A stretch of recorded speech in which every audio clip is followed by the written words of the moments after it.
This conference will now be recorded. All right, folks, please silence your cell phones and stand for the Pledge of Allegiance. Pledge of allegiance to the flag of the United States of America and to the republic for which it stands, one nation, under God, indivisible, with liberty and justice for all. Welcome, everyone, and thank you for coming to the Waseca County work session at 6:30 p.m. We are going to have a PowerPoint presentation for the Justice/Jail Center. And then after that, we will have public comment with a question and answer session. We're going to do that a little bit different this evening than we did this morning. So as of right now, we will start with the slide presentation. Michael?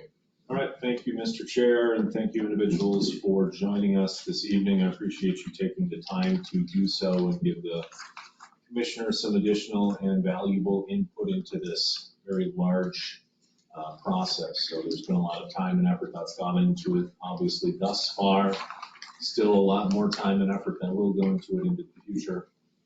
So I appreciate you being a part of that as well. I'm just going to walk through a little bit of the history of why are we here, why are we talking about it, and then we'll get into more some of the site-specific solutions that are of possibility. We have officially the oldest jail in the state of Minnesota at this point in time. We are on a biennial inspection schedule with the Department of Corrections. The Department of Corrections gives a jail facility, even a newly constructed jail facility, the average life of about 20 to 25 years. Clearly ours is significantly older than that and has exceeded that expectation. In 2016, and really even going back a couple of decades, honestly, we had started to be forewarned by the Department of Corrections that our facility was substandard, and reminding us that 20 years ago even we would have been well exceeding that average life expectancy of 20 to 25 years of a jail facility without significant cost improvement and upgrades going into it. I had provided several copies of it. It certainly looks like some of you have those already, of the 2022 jail inspection that were on the table over there. If there's any copies, feel free to grab one still, but it's readily available even via Google if you want to pull out your phone and pull it up. But I'll be referencing some of the commentary and takeaway from the biennial inspection report by the Senior Jail Inspector, Jen Pfeiffer, on May 3rd, 2022. Despite having a relatively high compliance rating score in that biennial inspection, there were two specific areas that were of more glaring note that as we get into the conversation will make a little bit more sense. One of those, as you see on the screen, was mostly procedural in nature. Staff were able to accommodate and adjust and correct that action fairly easy. The second, not so much as it pertains to the physical space itself, the size limitations, the lack of a recreational facility and programs that can be housed out of it. And I'll just touch on those for a moment. And again, this all comes directly out of the report you're holding in your hands. This is a reference to one of the statutory regulations or Minnesota rules and regulations as far as what should be the reasonable expectations that a jail must provide. And we right now in Waseca County are a Class 3 facility. We'll talk about in a minute what that means. But as you see at the bottom, Class 1 facilities are exempt from this requirement. We would not be exempt from this requirement. And really the crux of the problem is the physical space itself, the inability to adequately provide recreational or program space for in-custody individuals when they're in our jail. So you see kind of in the bottom middle of that paragraph, Class 2 to Class 4 facilities would need to meet those requirements above. As I stated, we are a Class 3 facility, thus we would have to comply with all of the regulations as they are put forth in law.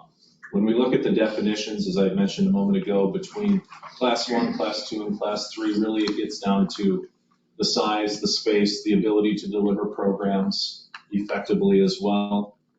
And as in this particular case, when a facility is no longer able to effectively comply with the standards that have been set forth by the state of Minnesota, the Department of Corrections starts to forewarn them as they're doing so in this case with our facility that you will be downgraded to a lower class facility. And ultimately, as we'll see conclusively in the inspection comments, that is the path we are headed on. So again, some of the comments, this will be the last page of the inspection report that you're holding, which is simply Ms. Pfeiffer's takeaways, given all of the physical and compliance site inspection that she did. Denotes that certainly it's been maintained and updated as best as it can. We do spend a significant amount of money trying to fix and Band-Aid very significant issues within the existing facility. That being said, they've got a lot of useful life out of it over the 50 plus years that it has been in existence. As noted there are 4 sight lines.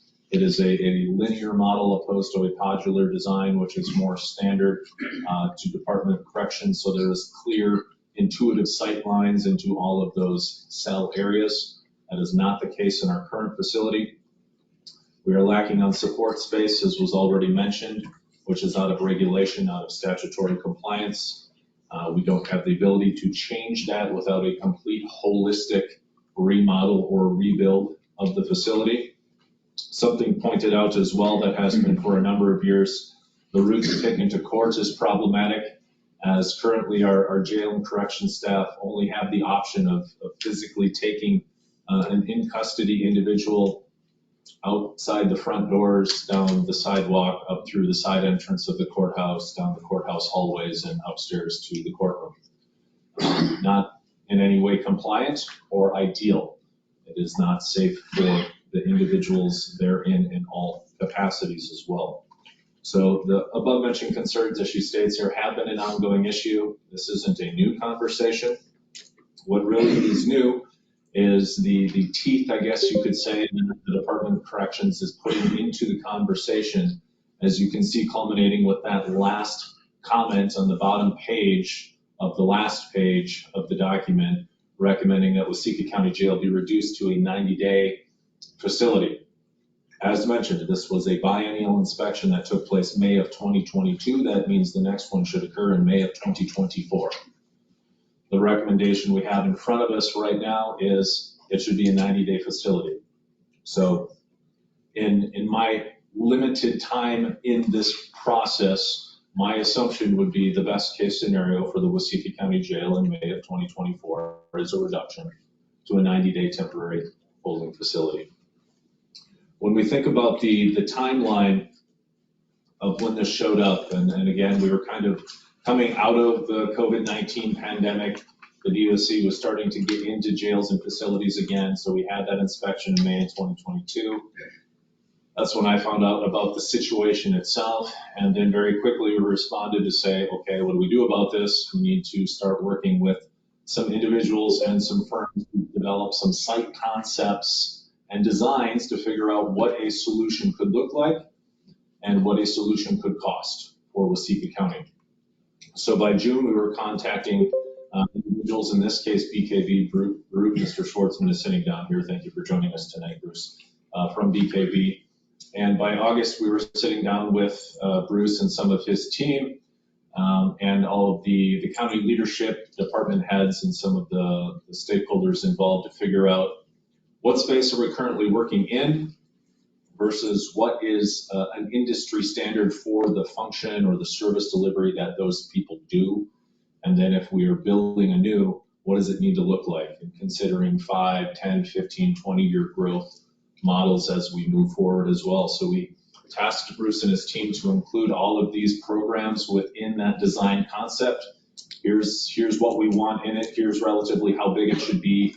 Go design something, do some blocking and stacking of departments on top of each other and bring us back a picture, a 3D rendering concept of what all of that could look like. So roughly 75 to 77,000 square feet in total size was the amount of that program. So we take all of those individual departments, how big of a footprint are they, add them all together. That's the total we reach. So in November, that culminated in November of 2022 with the original design coming back to the county board via work session.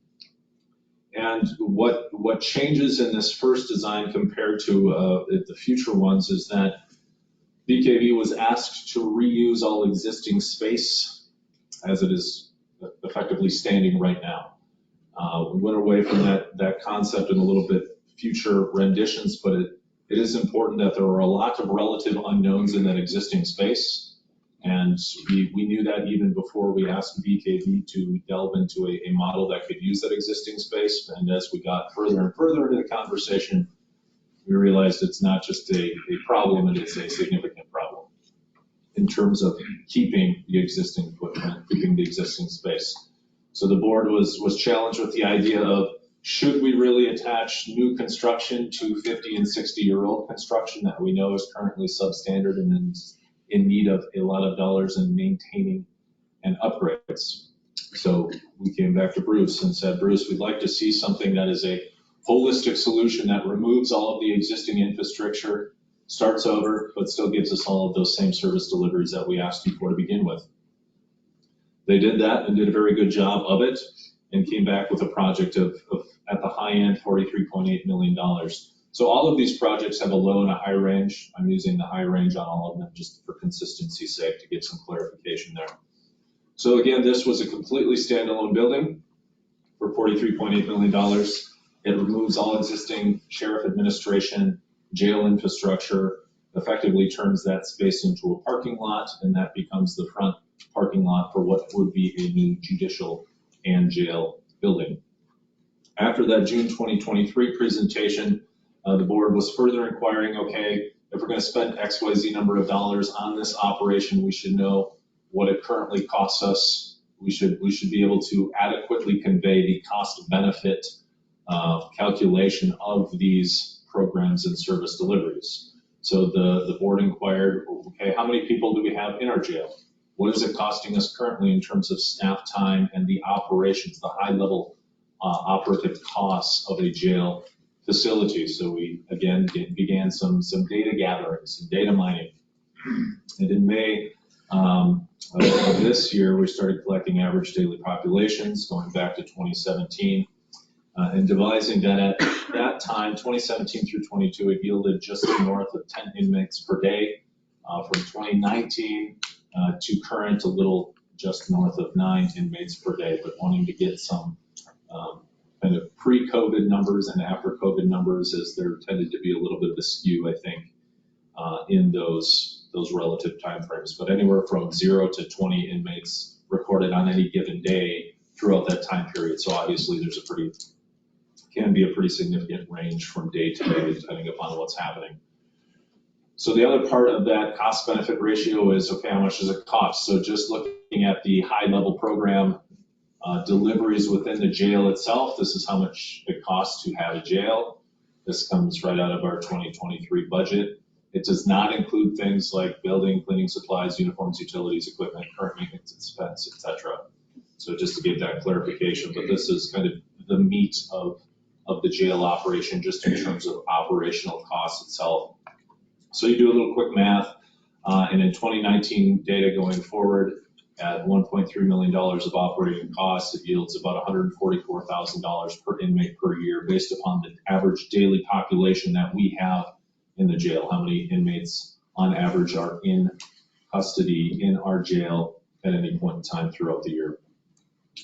So in October of this year, just a couple of months ago, the board in that interim period between June and October went back and said, okay, Bruce, we need to see one more thing. We need to see what this costs exclusive of the jail itself. And as you can see in that rendering, still delivering all other service deliveries that were asked and they were tasked with to begin with, $25.4 million. It's worth mentioning that just because a jail does not exist on the picture itself and in formality, it does not alleviate the county from all jail functions. That rendering in October still had several holding cells in it. It still had a booking area in it, an intake area in it. So what the staff implications are relatively unknown at this point, and was the catalyst. This should have been the catalyst to then figure out if this was the model that was prescribed and adopted by the county board, what would that mean? And what does that mean for the individuals therein and involved? So before the board could devise whether jail is critical infrastructure, they first had to conclude, one, is there an alternative to Waseca County having its own standalone jail?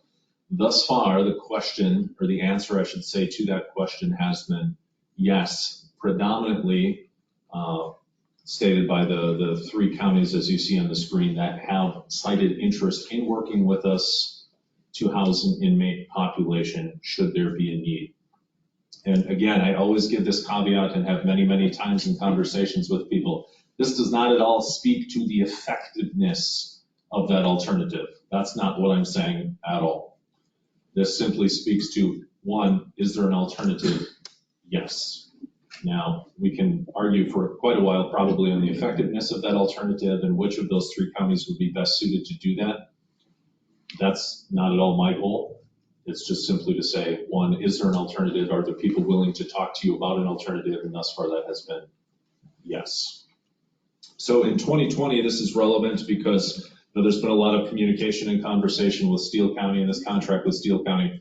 We have absolutely nothing signed at all. We have no contract with Steele County. Where Steele County is, so to speak, ahead of the other two is they're the only one county now that has taken it upon themselves to provide us a draft of saying, hey, here's what this could look like. If you went down this path with Waseca County and you were looking for alternative placement other than simply having a Waseca County jail, this is what it potentially looks like. Here's potentially what it costs. That's as far as the conversation is. And that was an organic byproduct of 2020 when they approached Dodge, Waseca, and Rice County, prior to Rice County, of course, building their own jail, and asked them to buy into their existing Steele County Detention Center. Some of what was being stated in that was that it was significantly overbuilt at the time. It was a financial burden and is a financial burden to Steele County.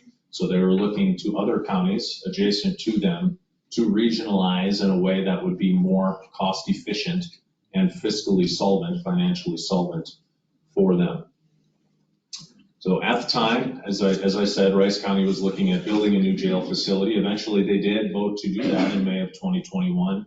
There's a great article that I have referenced up there that you can certainly look up on your own time by Suzanne Rook on May 11, 2021, walking through that board discussion and the 3-2 vote that ultimately moved them forward to the pursuit of building a jail facility for about $50 million. At least that was the estimated cost at the time. I think they've exceeded that one by now. Dodge County at the time did not bite at that offer. They had a relationship with Steele County that degraded at some point over the last few years, and they have now been taking inmates to Olmsted County. So only relevant, or really relevant in this because Dodge County does not have a jail. They have been outsourcing for, I don't know if they ever did have a jail, I guess, spatially located there. At the time, Waseca County said, thank you, but no thank you. We're not interested in purchasing into your detention center facility. And that was the end of the conversation.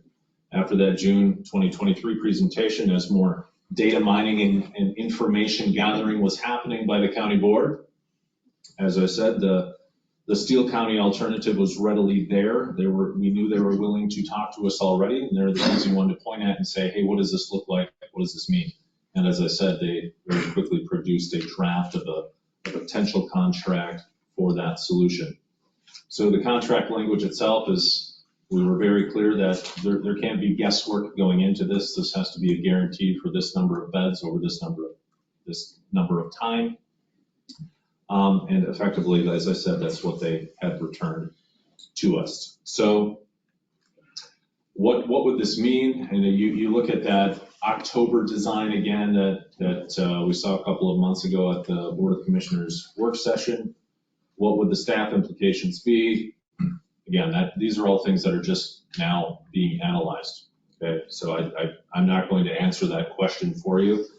One, because I'm not the sheriff, nor do I work in the sheriff's department and have a vast understanding of exactly what that would require or need. And two, all we have done thus far is a hypothetical scenario and analysis to figure out if this occurred, what would the implication be? Okay, so at best, we concluded that it would be a minimum of 1 to 3 additional deputies. If we had to take inmates from A to B, whatever that county location may be, there would be some more drive time, there would be more transportation time, there would be a cost associated with that. We would still incur medical costs that we are incurring today at a minimum. There are some costs that we would never get away with, as it equates to our existing jail program space right now. So you factor in the cost of the contract, and that still has a range of cost annually from $439,000 to $639,000 per year. So still a significant cost in that as well too. Something I've learned throughout this process just recently, one of the lingering questions was, well, does it take an actual licensed deputy to transport an in custody individual or an inmate? And the answer to that question is no. So again, these are things that play into the ongoing conversation of what staff are needed for this program, as there are still a number of functions, even if that October model was selected, there are still a number of correction-like functions that have to exist in order for that to effectively work and for that building, that 3D model, to effectively be implemented going forward. So over the last several months and really year and a half, the board has been trying to figure out the financial implication, knowing that at the end of the day, something is likely being built. This again goes back to May of 2022 when we have this biennial inspection report in front of us and the board is considering, and ultimately that conclusion is, okay, well, something needs to happen because the DOC is telling us something needs to happen. The solution itself is clearly the reason for this meeting and the meeting this morning and any other meetings such as this one. The advantage that Waseca County has right now is we have an extremely favorable bond rating and an extremely low debt to levy ratio, simply meaning we don't owe a lot of money. We don't have a lot of general obligation bonded debt and historically have not. So if we've looked at this in 2 different groups, or I should say I have, when I put some relative models together for the board to consider, a $20 million model and an over $20 million model. And why that matters is because over the next decade, the board and the county as a whole and the budgetary program can absorb $1.5 million of levy, additional levy on top of where we are now in 2023, without there being any kind of increase to property taxes as it exists today. So anything over and above that $20 million threshold or $1.5 million of levy, and where those two meet is if I'm going as a municipality or a local government and trying to borrow money, sell debt, every $10 million of bonded debt that I borrow has about a $750,000 implication to the levy. That's how much the annual principal and interest payment costs. So I tend to look at projects in terms of $10 million increments, knowing that each $10 million we borrow has a $750,000 levy impact. So what I'm saying essentially is you can do that twice without there being a significant levy impact at all, or any. Once we get above that figure, things get a little more interesting. And the levy, there will most certainly be a levy impact that occurs in that situation. So that's why I talk about those specific thresholds when we get into the conversation of property tax impact, because when we talk about property tax impact, we all simply want to know, okay, what does this mean to me and my current property? You've recently likely received a proposed notice in November, towards the end of November. So if we think about it in context of that proposed notice, what over and above in scope of this, say the $43.8 million project, would be the impact? So that's important for us to think through as well too. And this may be a little smaller for you, but maybe you can scoot closer to one of the screens you're looking at. And what this scenario just seeks to do, to say that we're going to exceed the 20 million threshold, the quote unquote tax-free solution. It's not, but that's what I'm going to refer to it as right now. and looks at what would be the property-specific impact on anything over the $20 million threshold that would impact my taxes. And as you can see, with the various classifications of properties and the various valuation thresholds therein, over on that right-hand side would be the estimated tax capacity tax increase using 2024 data. I mean, that's the newest and best data I have. This is not going to be accurate for anything more than 2024. Every year valuations shift. Every year the levy shifts, the numbers change as they impact your specific property. But if we look at this and assume we're going to carry out this scenario into the future 20 years, and why we say 20 years is because that's the life of the bonded debt. That would be when it matures. We would be making payments for 20 years. Over the life of the loan, if you fall into one of those buckets on the screen, you could expect to be paying those relative amounts. So why, scrolling down towards the end of that slide, we have two examples for an agricultural owner, and why that's important is because how agricultural value is appraised is based on two different tiered thresholds. So roughly 350 acres is about where you go from tier 1 to tier 2, and that has an implication on your property tax bill. You go from a 0.5% tax capacity rate to a 1%, so it literally doubles once you exceed a valuation threshold. So it's not just a linear math equation to say this number times this number equals this number for all acres involved. Once you exceed 350, the formula changes a little bit. So that's why you see a much more significant increase between an owner-operator of 350 acres versus an owner-operator of 1,500 acres over the 20-year life. So just a reminder, this is over the total 20-year life of the loan. This is not a single year by any means, so I just want to make that clear. So looking at the, again, the cost benefit of this, how does this all tie together to this decision-making process?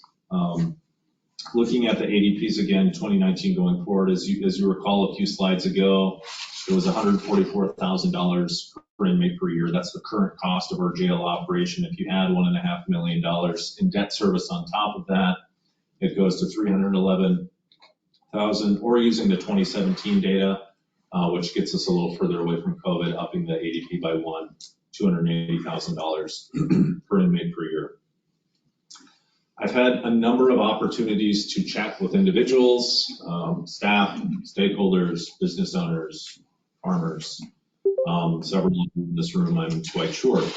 And throughout that, I've been trying to compile a list of sorts of what we would equate to a glorified pros and cons list. Say, hang on for a second. I don't know, one of the settings and tested it and worked. I know that voice.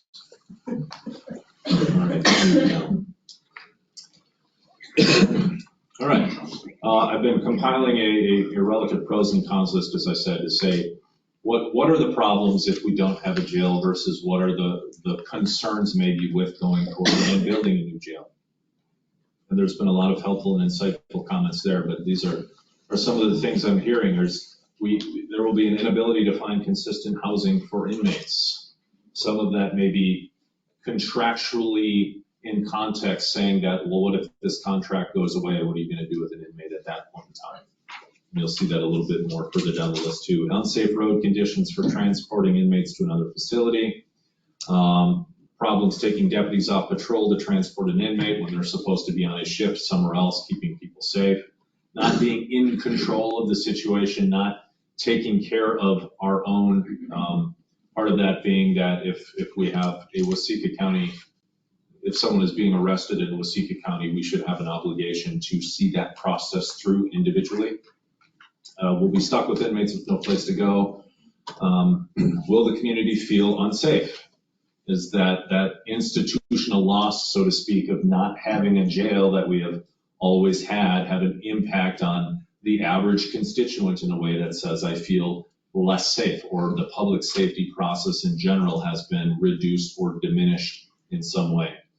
potential loss of job implication. That's something I heard as well, that this community has lost a lot of jobs over the last several years. We don't want to lose any more jobs. A potential increased liability that was cited as something as a potential byproduct of having to transport in custodies from one county to another. A quote I heard a couple of times, contracts are only as good as the people that agree to them, stating that you're working effectively amongst elected officials that are implementing a contract, and those elected officials operate on 4-year terms. So what happens when either these elected officials go away or the adjoining county that you are a party to have a contract with change over or go away? And then you'll have to pay for the cost of a contract forever, but you only pay the $20 million once, meaning that eventually you pay off the cost of the jail. If you don't have a jail, you're committed to a contractual obligation forever. Okay. On the flip side of that same coin, expressed concerns with building a jail that I've been hearing. Inability to adequately address mental health needs of inmates and the associated liabilities, and that ties into that second point as well, about ongoing unfunded mandated services that the state has imposed upon some of our jails, and really the jailers, the correctional officers, taking the brunt of that and having to be the individuals that have to bear the most burden of people in sometimes unstable, unhealthy states of mind, and there aren't ready-made solutions for that. This has been something that I have heard aggrandized, essentially, for lack of a better term, at the state over the last several years. We know it's an issue, we just haven't implemented the solution holistically. Every county is talking about it, and I'm sure any consortium that you go to as staff, any county is talking about it, every county is talking about it. There has not been a specific solution or a holistic solution that has been implemented. So that is an ongoing concern. Standard life for a new jail, as we already talked about, 20 to 25 years. It takes 20 years to pay it off. So by the time it's paid for, effectively it's substandard. Something, again, Steele County has experienced today. Were built in 2003. To use them as an example, they have reinvested millions of dollars into the facility over the last 20 years. They are currently going to spend millions more as they move their sheriff administration and patrol out adjacent and reusing some of that unused detention center facility. So there's significant cost component that go into it either way. That isn't a surprise. So significant fiscal impact of the new jail we talked about. A recurring theme that I kept hearing, and that was expressed by other commissioners of adjacent counties. There's a lot of empty beds in recently built jails in adjacent counties. So that has been a struggle to work through as well too. These particular numbers were pulled off of their websites as of yesterday and just shows when was that facility completed, what's their total capacity, their ability to house inmates, how many can they take in, and versus what the population or how many inmates are actually in that facility as of yesterday. That last number in red is just the ratio, the total population compared to the capacity itself. How full are they in percentage form? I don't have a completed date for Freeborn County. I couldn't come up with an ironclad one, so I left it out of there just to clarify why the 20XX there. As I went through some of these sheets, it became evident that there are a lot of names that appeared twice. By no means did I capture all of that data. I just happen to know there's a number of inmates residing in Le Sueur County currently that are actually Rice County inmates. Rice County's facility is pegged to open in the fall of 2024. They're significantly reduced in their ability to house inmates currently because of the ongoing construction of their new jail that will be completed in about a year. So I just give that caveat in the numbers you look at now, because if you pull up if you pull up Le Sueur County's current jail roster as of yesterday, it was at 28. I have 21. Why do I have 21? Well, 7 of those are Rice County inmates, so I have them reflected in the Rice County line opposed to the Le Sueur County line. Number doesn't change.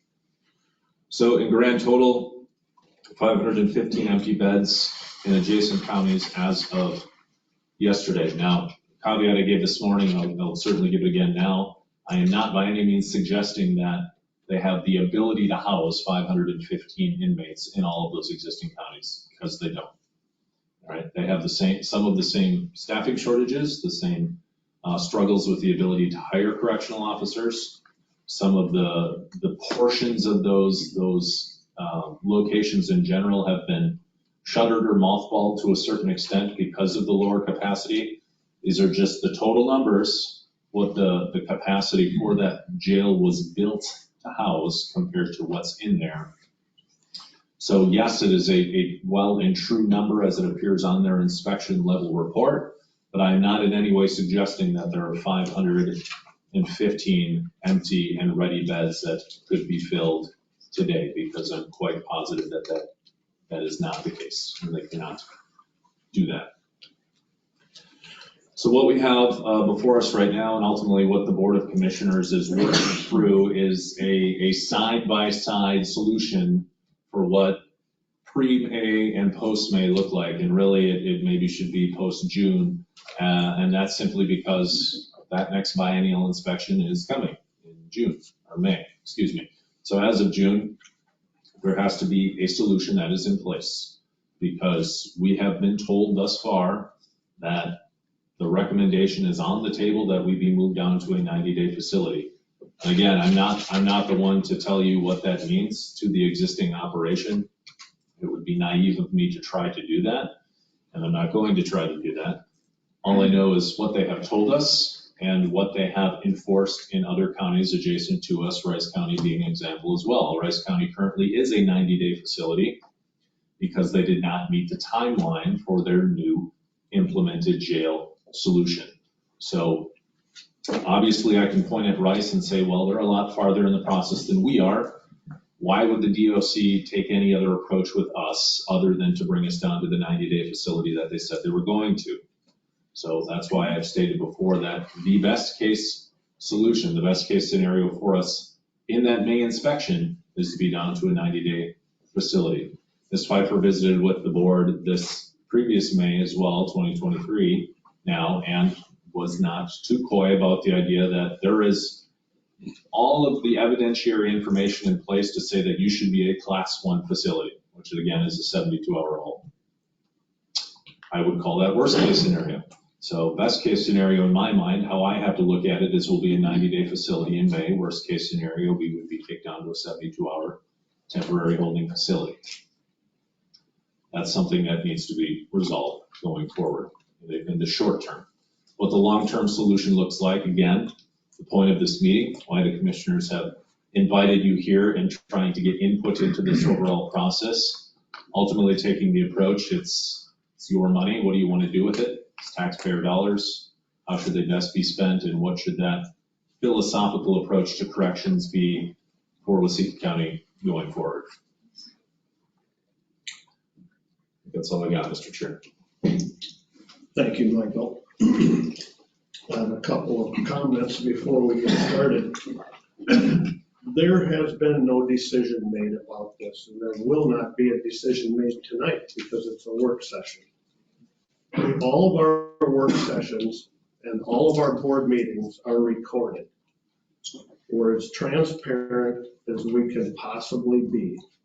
If you go to the website and you pull it up, you're able to look at any work session and any board meeting, and you're able to watch that in its entirety. With that being said, we're going to have public comment with question and answer.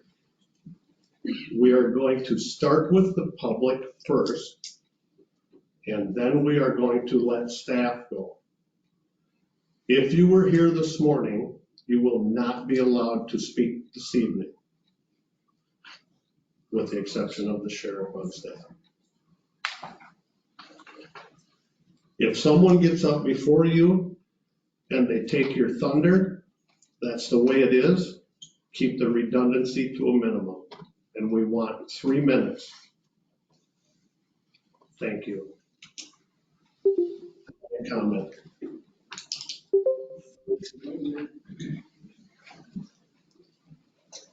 Is anyone here for public comment?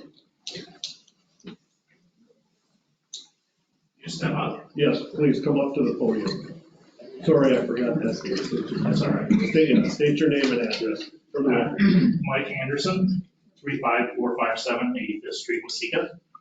And in the interest of full disclosure, my son and my brother both work at the current Waseca County Jail, so I want to put that out there that I would maybe have people think I have a personal interest in it, but I really don't in that regard. Well, I do, but they're both good employees, they're good people, they both would find a job elsewhere if the decision was made to close the jail.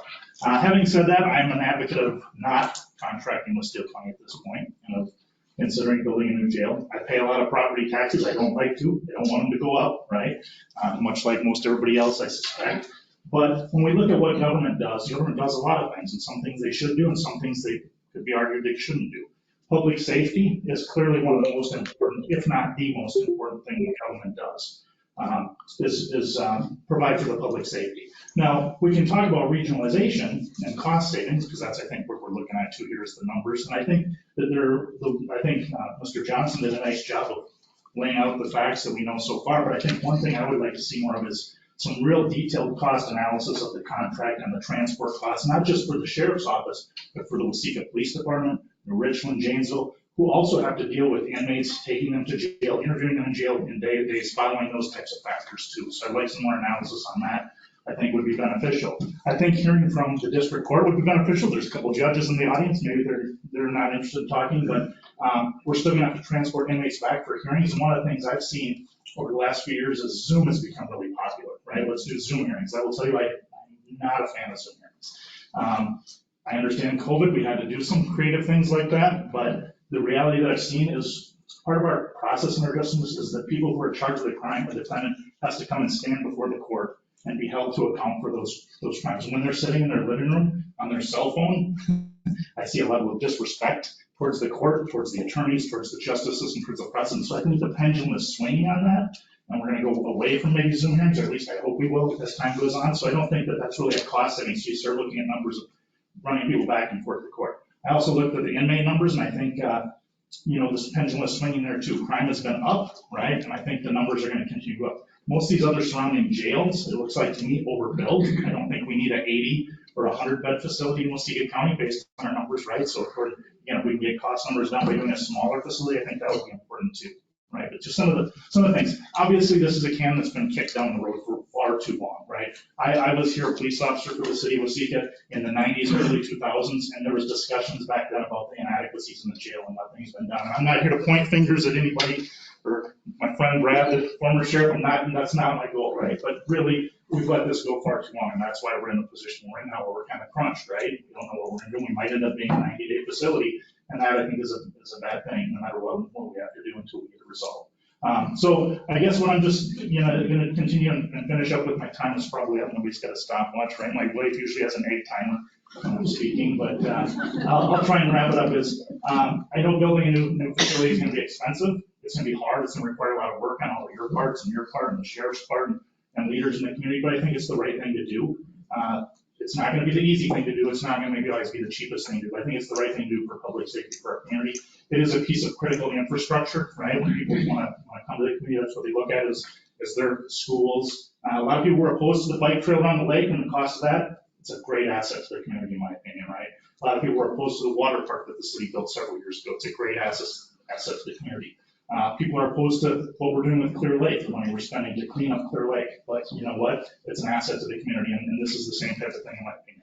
I don't really want to see our local tax dollars being used to sustain and levy infrastructure in Steele or at least Seward County or Bryson. I think we should be kept here, right, and kept locally. Regionalization, again, there can be some good in it, there can be some bad in it. I know we did Men Prairie Alliance as a regional thing that we're doing right now. I've heard a lot of complaints about that. I don't work with them personally, but I hear that there's a lot of problems.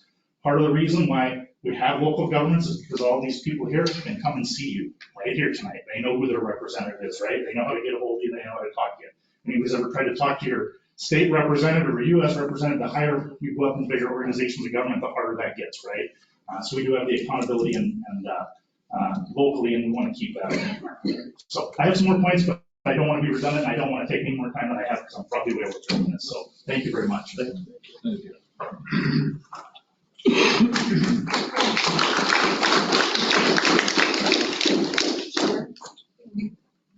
Can I clarify just one point? Thank you, Mike, very much for your comments. I just want to clarify too, because you all haven't necessarily seen some of the plans that we have been looking over. The rendition of the plans with the jail in it, I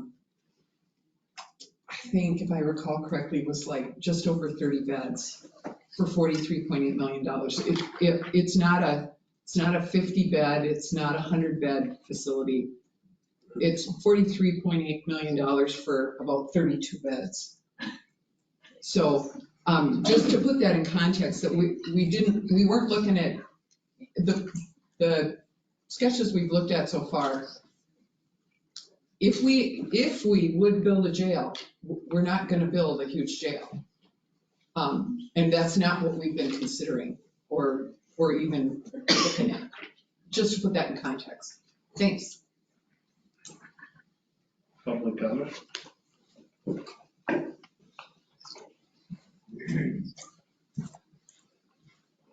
Donald Hutchman, 801 3rd Avenue Southeast. I'm going to take the exact opposite point of view here. And the reason being is, could you put slide number 35 back up? Now, I've got a background in the Army of dealing with prisoners, inmates with the state of Minnesota, worked for them also. And just, if you look at Steele County, where they've got 18%, I realize you don't want to push them to their maximum, right? But you just gave them 10 more of your people. Cost effectiveness per inmate, it starts dropping down once you start getting into your numbers to what you're designed for, okay? Now, I'm not finger pointing here at council, but I know there's gotta be some people out here in the same boat that I am that have seen where money has been spent within this county that's been improperly spent. We had the bump outs with the little hitching posts on them. Where are they now? They're in a warehouse, right? We're not using them. The pool, when that first went up, we were told it's gonna make us money. Does it make us money, or do we pay into that to keep it going? That's the second one, right? So I would suggest, if you pair and you look, because now 20 to 25 years, but you're looking for a life expectancy, you say, okay, Steele County, for the next 20 years, we're gonna give you our inmates, and we're gonna pay you to do it and whatnot. So this keeps your cost level down, keeps us from a tax burden. And when you get to the point to where you're looking at being downgraded, then we'll throw ours up there. And then you can start sending them our way, right? You're still gonna need this facility down here. It's not going away. But if you now took that even down to a level 1, where it's a 72-hour hold, and they say, well, the danger of transporting somebody, man, that's, you know. Has anybody here in Minnesota ever seen where it took you 3 days to get from here to Owatonna? I haven't. So I kind of think that's a moot point. That's really not it as far as transportation goes. Having some officers that are, or I believe you said you don't have to be a deputy to do transport, right? So if you were trying to find somebody that's old and tired like me and said, you know, hey, you know, I could pay him down there and got a Buick, you know, but maybe not. But it would open up for some of your other citizens to pick up a job, not lose a job. That's pretty much what I got. Thank you. Public comment? Public comment?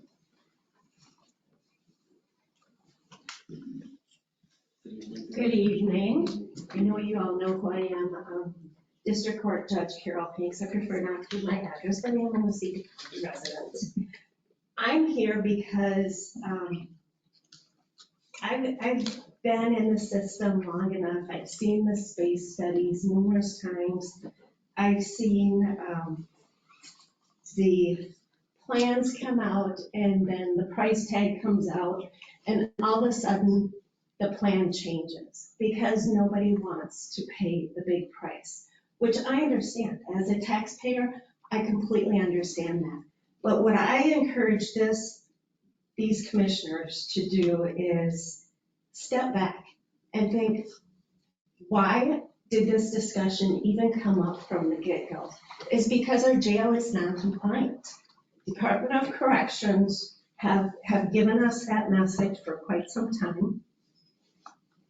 Every time we seem like we're moving off square one, the price tag comes in and we move back to square one. This is where I feel like we're at now, but I encourage you to put on the brakes and ask yourself, why are we here?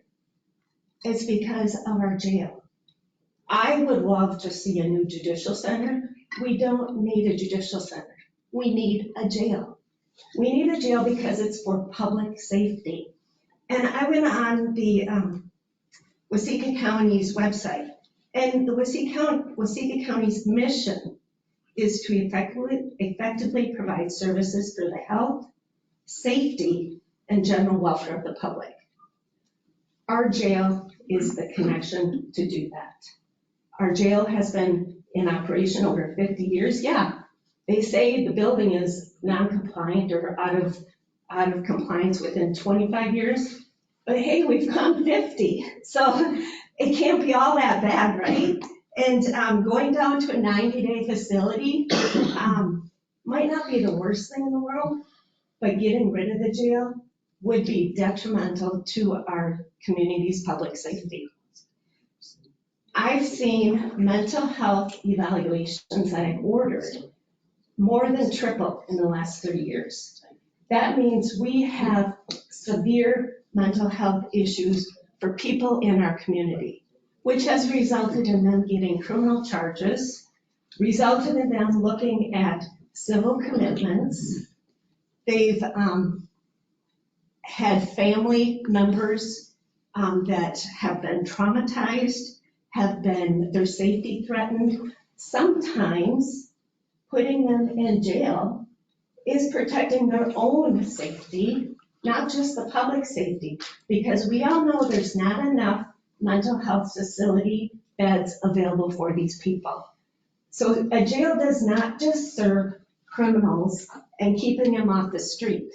It serves people to protect them from themselves when they need mental health services, and we need a chance to get them into a place that can meet their needs.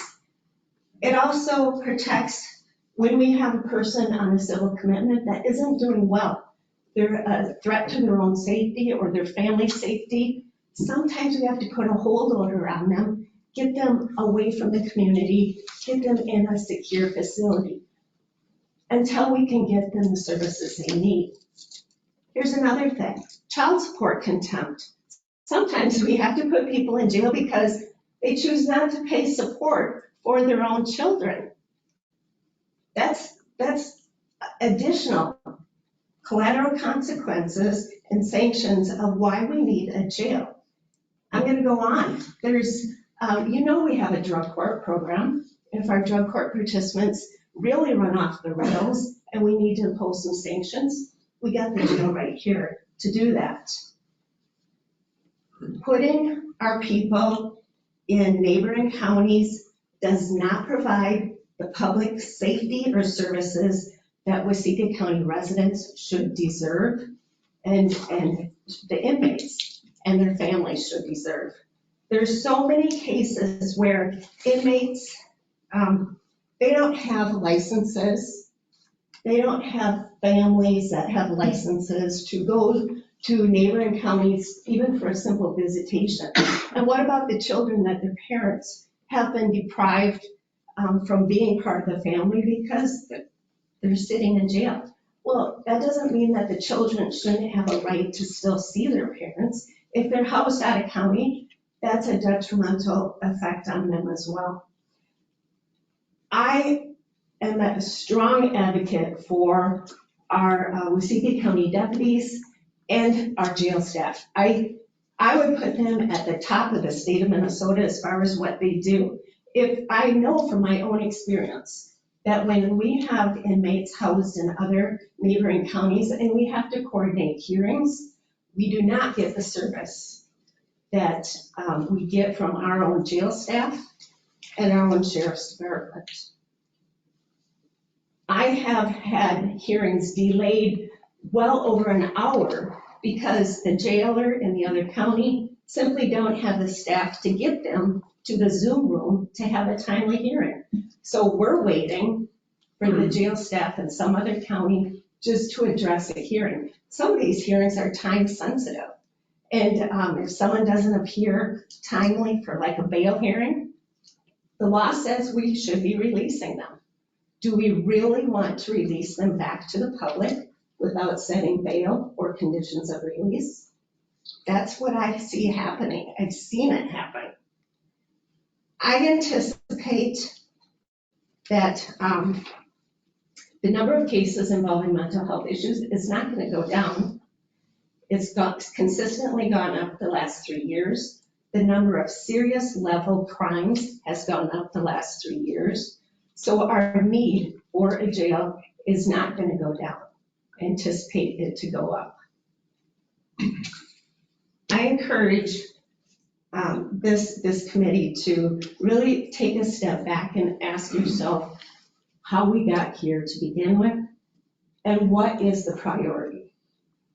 Public safety should be the priority.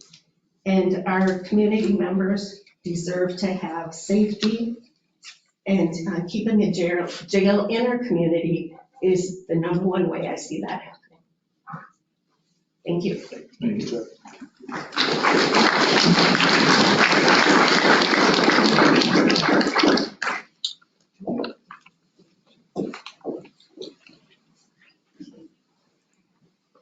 Hi, most of you do know me. My name is Carrie Anderson. I will not give my address for the same reasons, but I am a district court judge, currently chambered in Rice County. So the struggles that are being talked about with Rice County, I can tell you I know them firsthand. And I see them here. I will echo what Judge Haynes stated. As a Waseca County resident, as we protect our public at large, we do need a jail. And we need it within our community. I can tell you firsthand the struggles that I have right now with my defendants being everywhere from Scott County, Olmsted, Blue Earth will not take them. They are in Steele. They are all over the state. And that doesn't include the ones that we have to transport from Moose Lake or Stillwater, the inmates in prison. Don't forget that. They still have ongoing cases. They still have a case here in Waseca. They need to be transported here. Because 9 times out of 10, that facility will not accommodate that Zoom session. Even when it is planned and it's coordinated, not only does it not work, it puts the courts behind, it puts the deputies behind, which then furthers this lack of public safety. It exacerbates the hole that we have for the public at large, right? We can't have them meeting with their attorneys. We can't have them accommodate settlements with the prosecution or resolving their commitment cases or anything else that's in the works, because there's the lack of ability to have that face-to-face interaction. And it impacts things significantly, which means more hearings, more time on the court's calendar, which is really precious for anybody that knows when you're trying to get in. It's terrible. It's more time for our deputies in transporting. It's more overtime. It's more wind for them that are already putting everything on the line for us as a public. And we say that I'm stepping into the shoes of my role as a Waseca County resident. I would say a judicial center is not necessary. Frankly, we don't need it in Rice County either. And we have the same issues. I walk down the same hallway in my room as the inmates do, as they are being transported into the courtrooms. They are in the same facility, in the same hallway as the jurors. Everyone. It is a common problem. It's very rare, even with a separate entrance, that you're not having those interactions and putting everybody at risk. Transportation is tough. We have a lack of it here in Waseca County in general for our public. We don't need to be taxing our law enforcement agencies with more requirements, because Zoom is just not going to happen. Zoom is not the catch-all save-all. And I will tell you, in our district, with southern Minnesota, we're a district court here, we're talking about trends, and we're talking about where we're going, and the trend is moving back to in-person because it is not effective, as was already stated. It is not that scare of walking through the courtroom doors and having to face that judge and having the repercussions of being in that building. It is not as meaningful. And it's disrespectful. 9 times out of 10, I don't have to tell you guys what those Zoom sessions look like and some of the things that anyone who has appeared on them see that nobody wants to see. I don't even do not know. It's just not feasible to not have a jail in our community. And it needs to be something that is accessible for treatment courts when you need to have that swift, automatic, immediate response to re-engage people and get them reset on the right path. There's so many things that we would be missing in this community if we lost our jail. It's a necessary evil is how we look at it. That necessary evil is to protect our public, protect the employees that we do have here that we want to retain. I would encourage the board to look at the hiring difficulties that people have had when they are even building the new jail in the interim, in between what happens from their job at the time the facility is running to what's happening when we're projected to open. They don't go away, and they're only going to get worse. The prisons can't hire, whether that's in Rice County or here in Waseca. We have lots of issues, and employment issues are not going away. So if we can retain the employees that have dedicated their lives to this community and this job, retain them so we don't have to retrain them, we don't have to find these people, it only serves the public at large. I would just echo everything that Judge Hanks stated as far as the concerns that a district court has. And if you're looking at a judicial center, I would encourage you to talk to the district and look at what the needs that serve the district, since it is a district court. I realize it's housed in Waseca County. That is the first and foremost here. Waseca needs to be the priority. But it also, if you're looking at that expansion, you need to open it up to what the district needs, because Rice County judges come here when there's conflicts.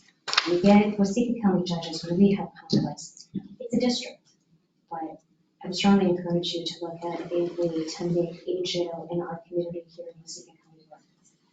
Hold on a second. Can I don't mean to put you on the spot, but, you know, like I iterated this morning, is there is 2 doors down from us, we have a county that doesn't have a jail, never has had a jail. And I hear all, you know, the reasons why we can't, but yet when I talk to commissioners over in Dodge County, they're happy with the way things are. I'm just wondering, as a judge, I'm sure you talked to other judges, how is it working over there? They've never acted like they wanted a jail over there. I think that goes back to what the impact was and what the focus was of Dodge County.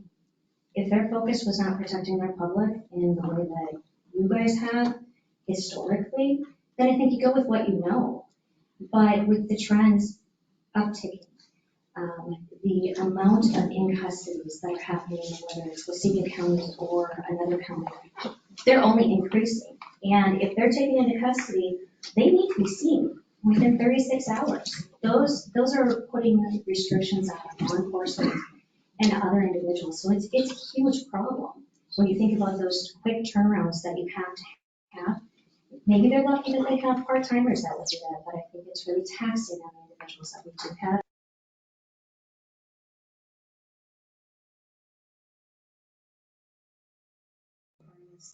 As Judge Hanks alluded to, have to be seen by a judge within a very short period of time.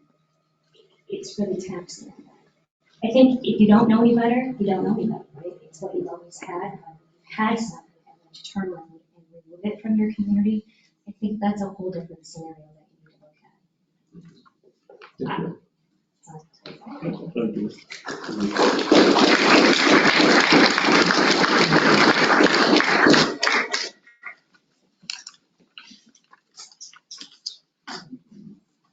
Forgive the additional time of travel here. We'll take it out this week. I'm Karen Zimney, 9106 Wilton Ridge Road. I am not a staff member. However, this morning I listened to several staff members talk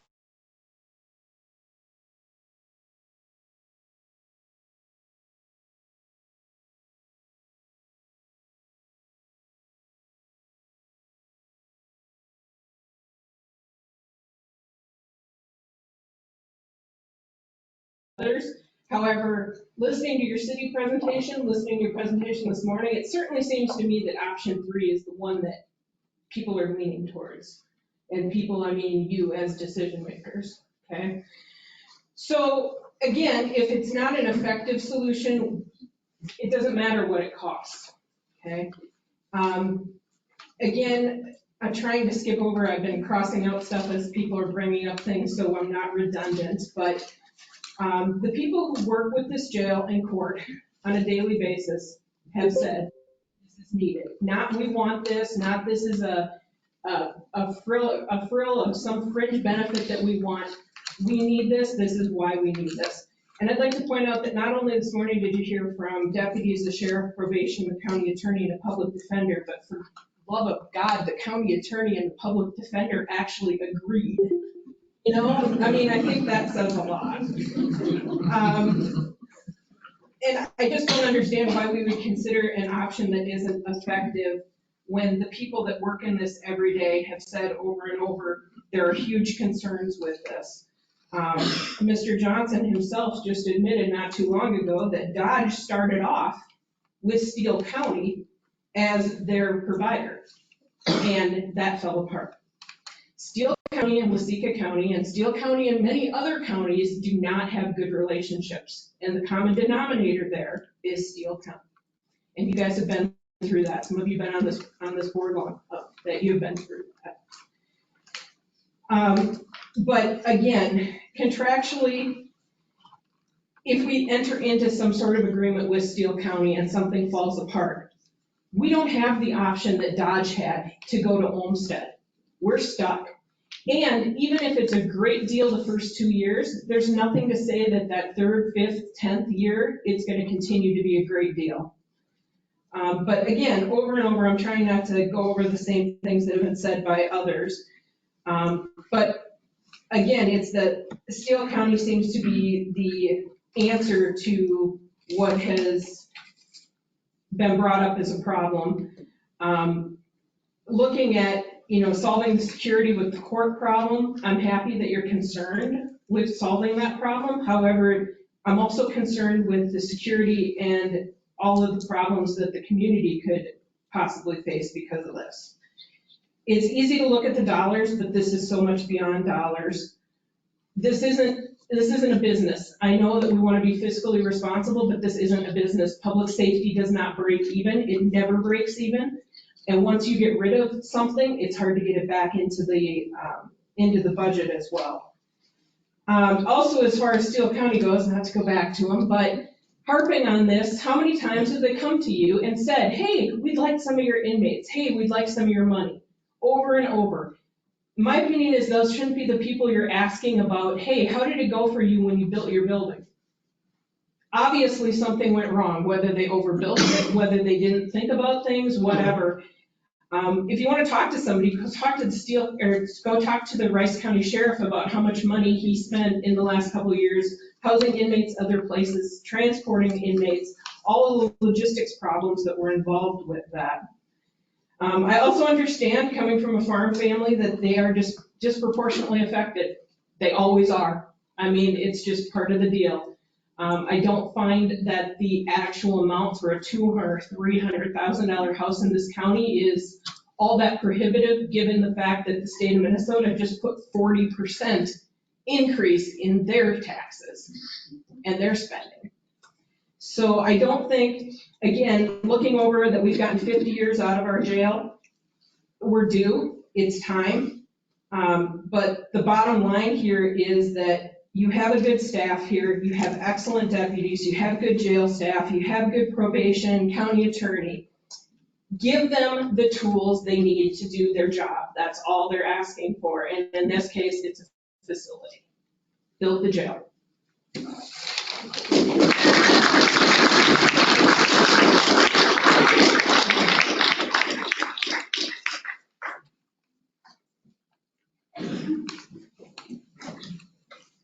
Hi, my name is Terry Hartman. I'm not going to give my address. I am one of the jailers.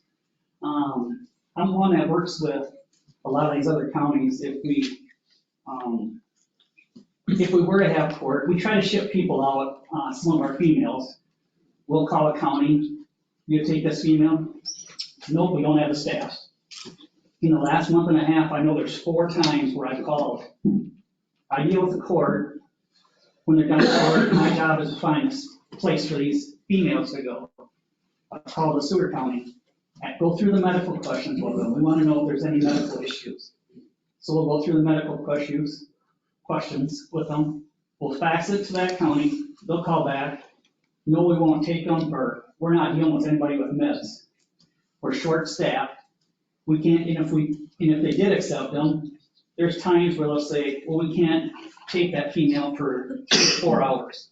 So what are you gonna do with this? If you have like 3 or 4 females and you have 2 holding cells, where are you gonna put them? Sometimes they can't have contact with each other.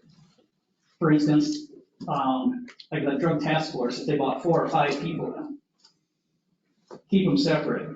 How are you gonna keep them separate? Are you gonna have 4 deputies running them over to Steele County or Blue Earth County? Blue Earth County has not taken any of our inmates for so long. They say they're short-staffed. And if we did send somebody over to Steele County,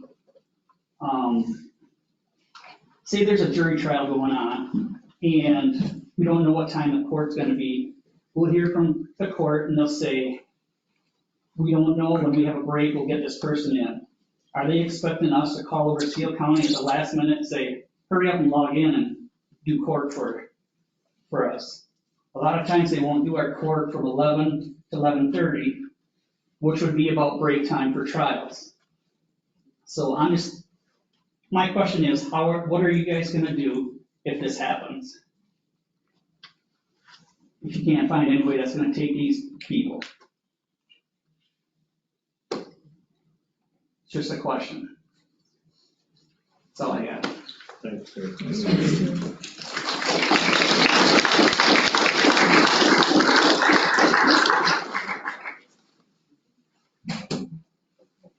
Jay Dulas, Waseca County Sheriff. I want to thank you commissioners and county administrator for having the listening session tonight. And to the community, I want to thank you all for being here, and our staff members. I want to thank you all for being here for this historic issue and decision that's going to be coming before us. I stand before all of you this evening to say I'm here in support of a new Waseca County Jail. I'm here in support of our Sheriff's Office staff and the stakeholders that we work with that hold our criminals accountable and work to keep our community safe. The staff that we have are excellent, they're dependable, and very professional. As indicated, we have the oldest operating jail in the state of Minnesota. The DOC, Department of Corrections, have addressed several deficiencies in our current facility, and our upcoming inspection is planned for May of 2024. We need a new Waseca County Jail and have needed a new Waseca County Jail for years. Our inmate population is becoming more and more dangerous, and mental illness of some degree is associated with most inmates that walk through our jail doors. We've had inmates in our facility that no one will take.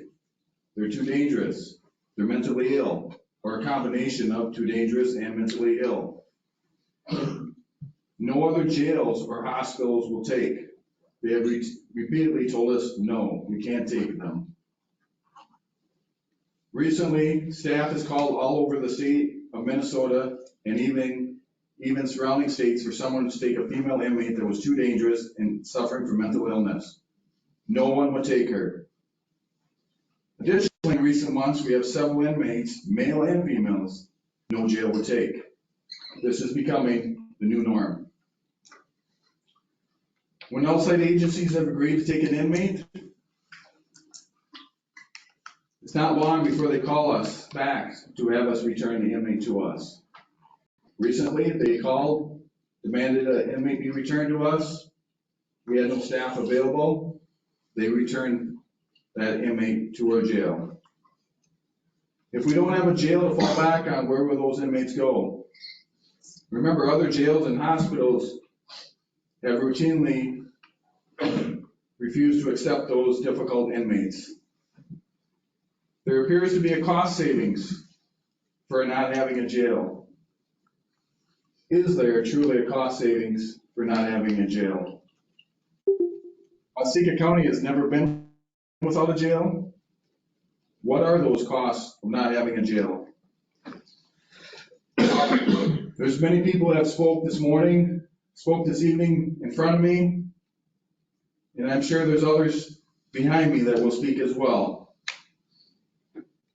As I finish, I encourage you to meet with the rest of us stakeholders, law enforcement officers, the county attorney and her staff, probation departments and staff, the judges that spoke, the courts, and others that were involved to discuss what additional costs and conflicts will arise from not having a jail in our community.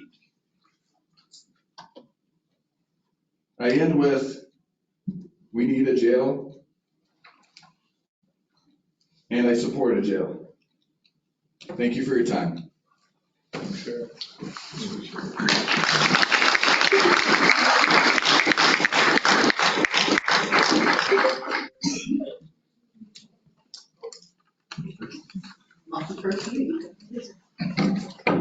Commissioners, Mr. Johnson. My name is Joshua Langer, Ward 2A, currently unrepresented at the board. I'll change paper. I had a couple questions based on the presentation and stuff that didn't come up earlier this morning. Ms. Zimney touched on it earlier, the relationship between Steele and Dodge County. Why did Dodge pull their inmates go over to Olmsted County? That's a concerning bit of information there. We have to look into that. As county employees, that's our responsibility to do together. Contractual obligations, housing problem inmates. Any contract that is written up to house inmates in other counties, usually there's a liability clause written in there that the contracting jail can send those inmates back, and where do we start with them? That's been touched on too. I'm not going to spend too much more time on it, but any contract probably will have that in there. So it's concerning as residents of Waseca County. Lastly, the staffing issue with the other counties, 515 beds. You know, I know that staffing changes that plus or minus, but the issue that if we contract our beds out to any one of those 3 or 4 local jails, if they lose any staffing on their end, they're going to terminate the contract. And now we've got, 8, 10, 12 inmates that we're gonna have to find a place for immediately. And that's not gonna come at a contract price, that's gonna come at a per diem price, and it will be significant costs as well. So just all stuff that we need to work on. Moving on to my prepared remarks. I'm sorry, I forgot to say thank you for dealing with this. We've been kicking this can down the road a long time. So you guys are in a very unenviable position, and you guys are taking it very seriously. Thank you. I've been employed with the Sheriff's Office for 20 years as of this March coming up. I started in the jail. It was easier to deal with the inmates back then. You had a couple drunks overnight, maybe the occasional guy that got caught stealing something, or they got in a fight at the bar. Now, back then it was safer times. Inmates, very personable, just waiting to do their time. Nobody questioned the need for a jail back then. Continued to work there. 2007, we had Michael Zabawa in our community. We had to house him for a number of years. I decided to go into law enforcement at that point, working in the jail. Worked through my 4-year degree. December of 2008, I graduated hundreds of eligible cops for every position I was applying for. I ended up working part-time in Janesville for a couple of years, and then got hired at the Sheriff's Office in 2012. Nobody questioned the need for a jail in 2012. Started working the road in 2012. In 2014, Ferguson, Missouri happened. We watched Michael Brown on TV and the riots that happened down there. All public safety issues. In 2019, I was hurt responding to a rollover injury accident here, spent some time recovering. 2020, Officer Mattson was shot in the head by a career criminal that my father had put away a number of times as well. I stayed awake till 4 a.m. that night, waiting to hear news from surgery. Couldn't sleep, just staring at my phone. Later that year, we had Officer Derek Chauvin and George Floyd.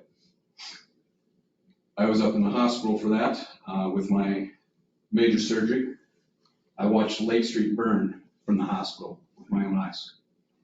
Nobody questioned the need for jail. The last 3 years in this county, we've been dealing with 2 drive-by shootings, a stabbing, a mental health crisis, unlike anything that I've ever seen. Every inmate coming in has some sort of a mental health crisis. We need our jail because these other facilities aren't accepting these inmates. Nobody questioned the need for jail. Crime appears to be on the rise. I feel that we live in a more dangerous society. The inmates are harder to deal with. Does anybody feel safer today than they did 5 years ago, 10 years ago, or 20 years ago? Nobody questioned the need for jail. December of 2023, we got down to brass tacks. We started looking at bids. We started crunching the numbers. And now we're questioning the need for a jail. There's not a price that you can put on public safety. Thank you for your time. Thanks, Jeff.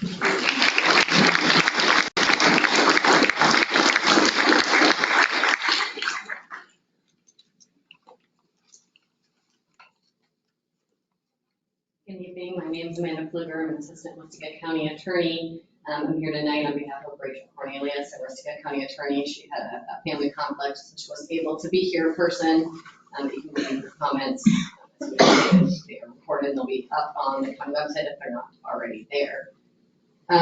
So just to kind of touch base on a couple of points. I understand that the expense of a jail is high. We don't need a massive or a grand facility, but we do need a jail. We need a facility with an in-custody courtroom that would meet our public safety needs. As has been touched on, we don't need a whole new justice center, as much as we would love to be able to run the coffee maker and microwave at the same time. We're not asking for a whole new building for all of us. It doesn't fully solve some of the issues when it comes to trial, but it does help the public safety of deputies having to transport inmates to public areas to get to court for every appearance. We're talking about your initial appearance, all of the settlement conferences, and whatnot, to the point where we have to have a jury. Those can be done in custody or in jail courtroom. It would also allow for safer areas for inmates to meet with their attorneys prior to or after court. Just a couple of weeks ago, we had an incident where somebody who was in custody tackled one of our deputies and punched him in the head repeatedly because they're just in a conference room upstairs. And then you have those individuals that are being walked down the stairs, walked outside, and then walked back to the jail, and in this case, transported up to Anoka. I know it's been touched on a little bit, quite a bit about the safety of our law enforcement, but every officer that spends a minute in the car transporting an inmate is a minute that that officer is not on our streets, is not able to protect our people. They are not able to respond to calls if they have someone in the backseat of their car. When Officer Mattson was shot in the line of duty, somebody actually did get let out because that was more important. Is that something that we want to keep happening? Is that a precedent that needs to be set? How you're making those split-second decisions of, is this inmate that's in the back of my car more or less important of the shooting that's happened? And unfortunately, we've had numerous shootings here recently.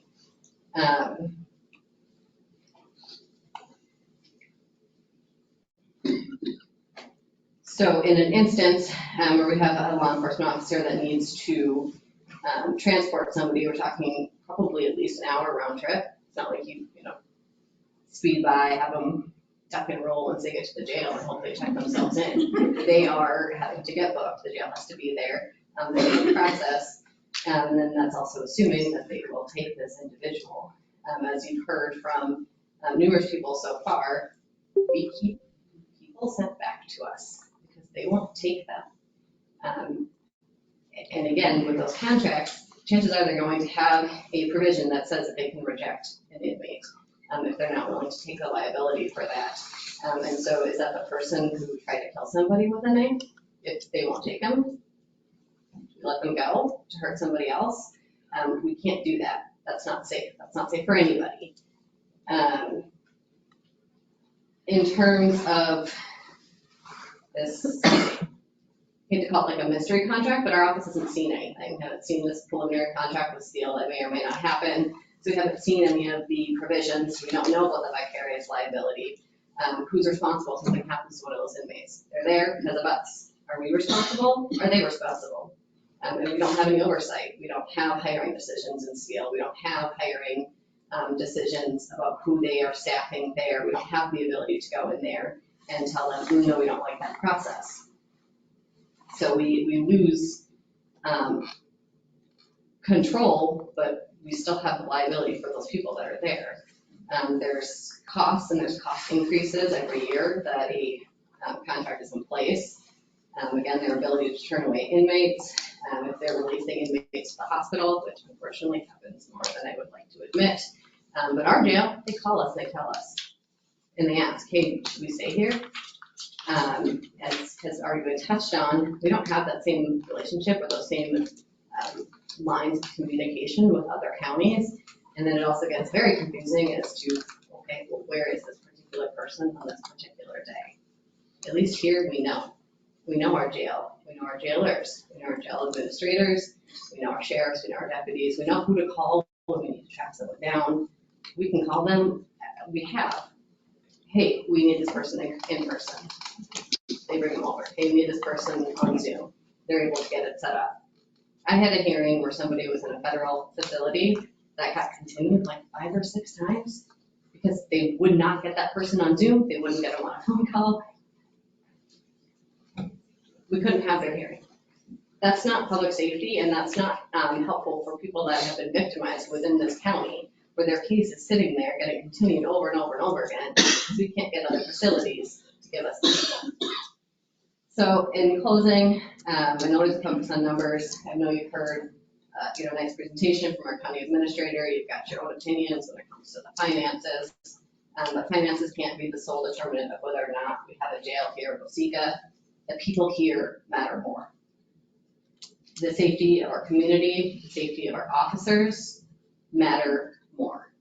So I urge you to strongly consider the voices of the people who actually work within the criminal justice system, who see these issues day in and day out, who know the impact that this is actually going to have, and really focus on that. Because it matters. Our jail is essential, and we need to keep it. Thank you.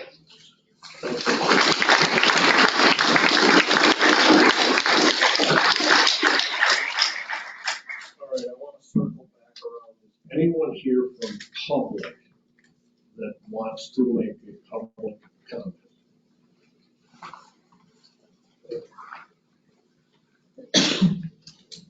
Hi, my name is Shane Messler, 16192 Snake Trail. I'm a resident of Waseca County.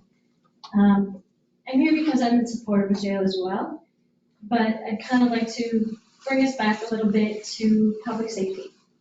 Before I do have to fully disclose that I do work for the 3rd Judicial District Public Defender's Office. I have been in Waseca County Jail visiting inmates so that I could talk to them. And one of the things I do want you to think about is collateral costs. I know Mike Anderson mentioned there is the cost of when we house people in Steele County, for instance, you have people who are investigating anything and they have to travel over for that face-to-face interview with that person who is now being housed because they may not have the money to post, be either released on bond or bail.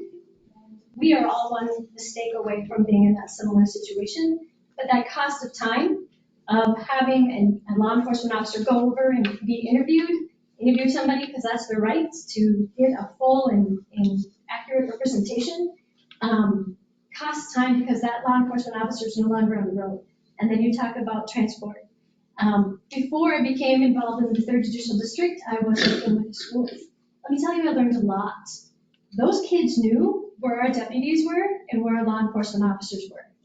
They knew when something was going down in the north side of the county, that down in New Richland, we're gonna party. So they knew where people were at. So when we talk about public safety, the time, the scarcity of our resources now, and that gets further stretched thin to the fact that when we have volatile people who may be released, as Ms. Ruger said, because we don't have anyone to transport, or we're stuck with having these clients come back into our system. The Honorable Judge Hanks and the Honorable Judge Anderson talked about the public safety, that connection with those in the community that's important. Studies have shown that time and again, when they can connect with their families and they can connect with the resources here and they can be serviced, they come back out into the community as someone who's better able to be in the community in a way that's not a threat to public safety. I work with people who are housed in other counties. Like Judge Anderson was stating, I have Rice County clients who are housed in Freeport County, they're housed in the Stewart County. I've spent time on the road traveling to go see them. That is time away from other clients.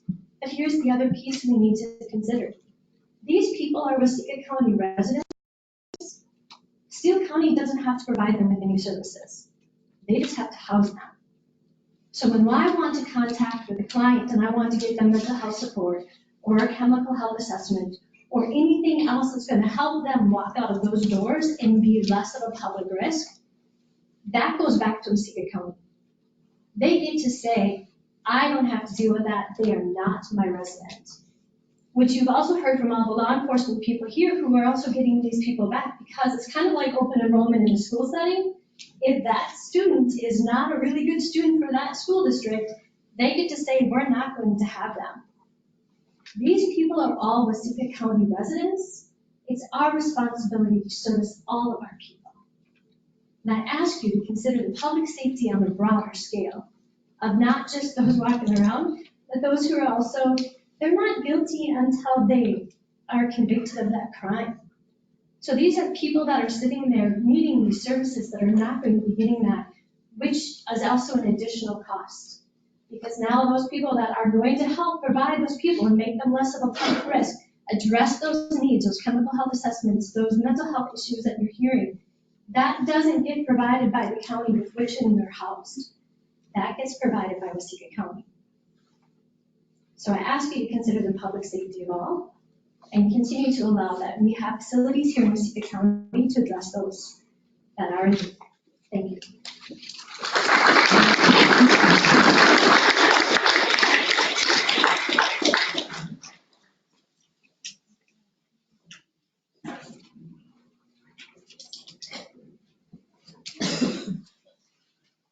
Hi, I'm Beth Anderson. I'm a Waseca County resident. Full disclosure too, my husband is a jailer for Waseca County. My husband and I, we choose to open enroll our kids here. We're committed to the community. My background, I have a bachelor's degree in corrections, 10 plus years of experience in the criminal justice system. I also work with the public defender's office currently. You have no idea how many public defenders, how many clients I talk to that praise staff. They probably praise staff more times than I wish I was in Waseca County. I'm in Rice right now. Rice is horrible. They treat me like a human being in Waseca County. So I just want to first and foremost say, staff, we have awesome staff. You guys talk about how it's hard right now to staff people. Our staff right now, our jail, is fully staffed. You have 8 jailers and a jail administrator. Do not discredit that and discount that. These current discussions right now that are taking place, you are at risk of losing those people. They have no job security, a sense of job security right now. You need to retain these individuals. You need to make sure we can continue to recruit people. Right now, I live on the north end of the county. I called Dee, I had a conversation. I live on the far north end of the county. If you have an incident kick off on the south end of the county, and you're transporting people, you're not transporting co-defendants together, how many additional deputies is that going to take? Do you know? Have you looked at that? How many additional deputies that will take? Does anybody know what that looks like at this point?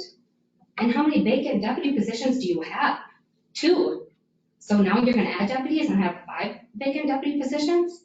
And I'm not rapping in on deputies. I know you guys you're the best. I don't want you to think I'm knocking on you guys. You are not. You have my full support. But again, they're human. If they're on the south end of the county and they're transporting to Steele County, what does that look like for me? Who's coming to help me in that situation? And I'm so tired of hearing about it's hard to staff. You have a great staff that's fully staffed. Again, I'm all over the place because a lot of the comments I had to say have been said. Public safety, outside of my husband's job, is a huge concern for me. You guys talk about the risk when you transport inmates from the jail outside to the courthouse. Throw them on Highway 14 in a snowstorm or any given day with an increased clientele with mental health issues. We've had now people with shooting incidents in Janesville, 2 incidents, one in Janesville, one in Waseca, with gang affiliation. What does that look like when they know, hey, Waseca always transports to Steele County. Today we're going to decide to ambush them. What does that look like for our staff? Whether it's deputy or you decide to have jail staff do it, what does that look like for them? Have you guys considered the liability for the people you're transporting? The county will be on the hook for those individuals getting transported too, if something happens outside of staff even. What does that look like? Has that been taken into any consideration? And everybody has apps on their phones these days, scanners. They can listen to incidents kicking off. So people are listening to that. They know Waseca transports. That's a great time, great diversion. Now I'm going to carry out whatever mass shooting, mass violent incident I want over here, which was exactly Ledoux's plan. He was going to start a fire, act as a diversion, and carry out his plan at the high school. You cannot be complacent in law enforcement and corrections. Your priority needs to be public safety. I'm quite frankly disappointed that it's even come to this conversation. We need a new jail. There's no way around it. We need a new jail. And I hope you guys honestly choose to do the right thing. A lot of times it feels like we're getting lip service and a decision's already made. The fact that a whole district is unrepresented right now, the 3rd district, and you guys are potentially moving forward with the decision, that's outright disgraceful. You need to have the 3rd district represented as well. We're moving forward because we're being forced to. And whose fault is that? You guys should have made those plans a long time ago, right or wrong. Right. Now you're putting it in a pinch and you're jeopardizing staff and you're jeopardizing public safety. That is no fault other than the 4 of you sitting here right now. That's all I have.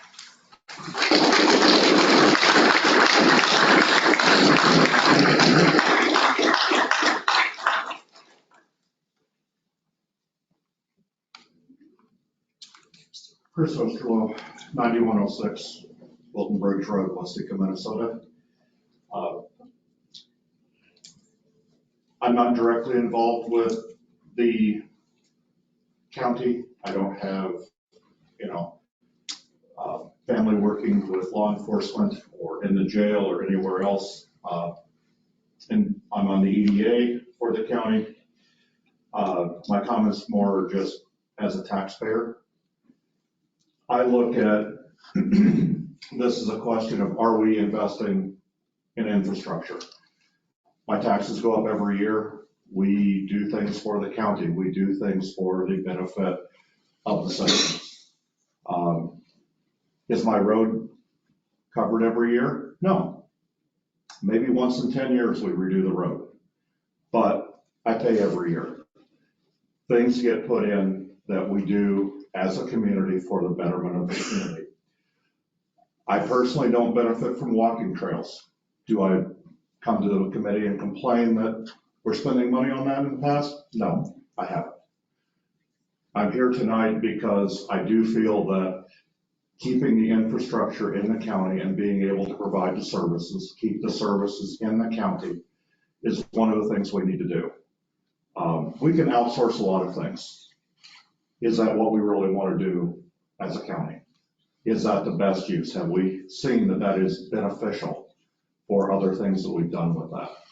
I'd really ask the county to take a hard look at that and go, is that where we want to be for the direction for this? Because as you've heard others say, once we step out of that, it's much harder to come back.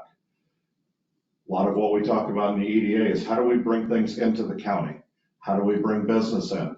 How do we show that we have a vibrant community? Oh, that's fine, but we're outsourcing. all of this other stuff.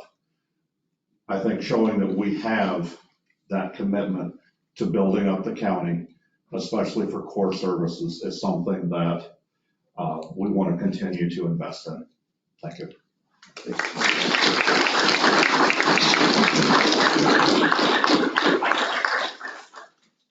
Public comment?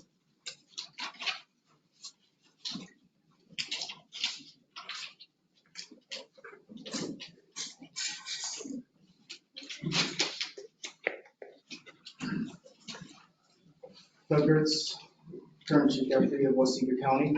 Thank you, commissioners, for being willing to sit and listen to everybody tonight.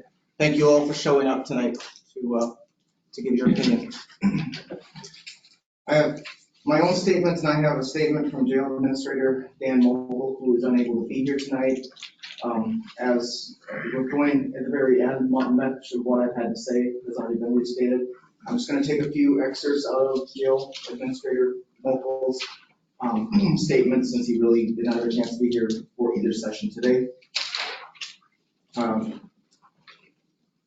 Jail Administrator Mogul has been an employee of Waseca County Jail for somewhere in the neighborhood of 23 years.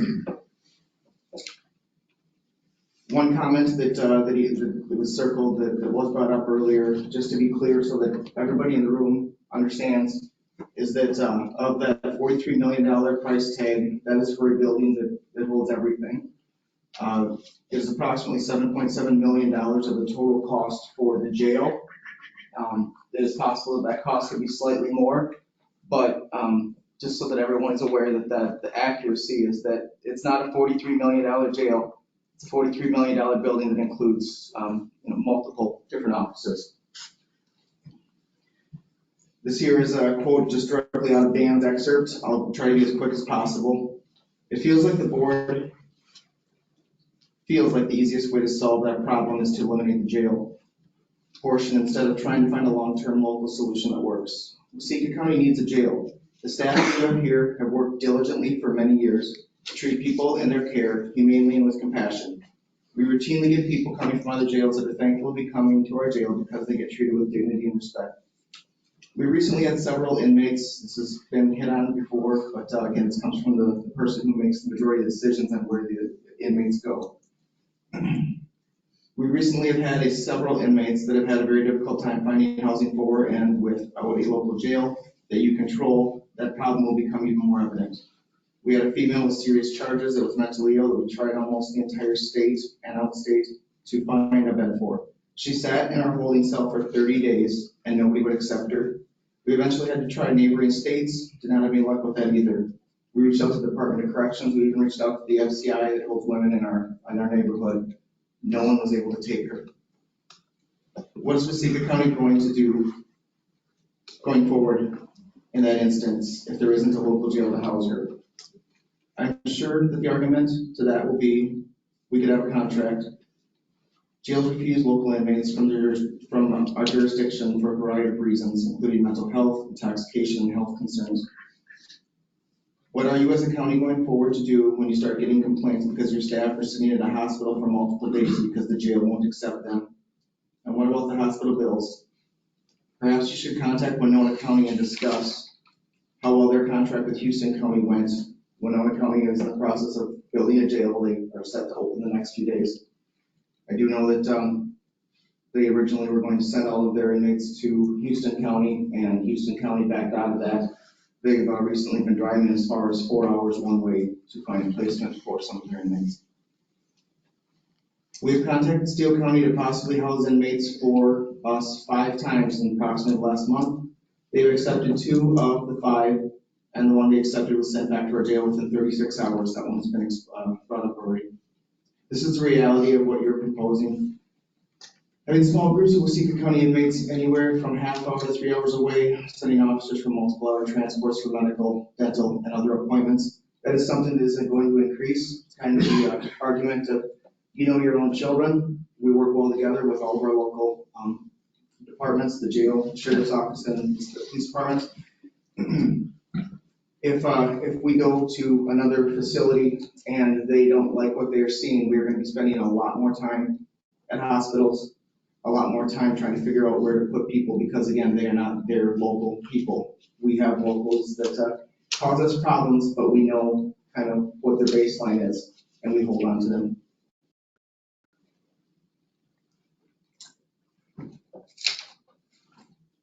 Another note here is that loss of jail would result in people being released that otherwise would be sitting in our jail. If you flat out can't find a place for someone, this was a little evident during COVID, people would come in exhibiting symptoms of COVID, and the decision ultimately was made in some circumstances to release that person back to the public.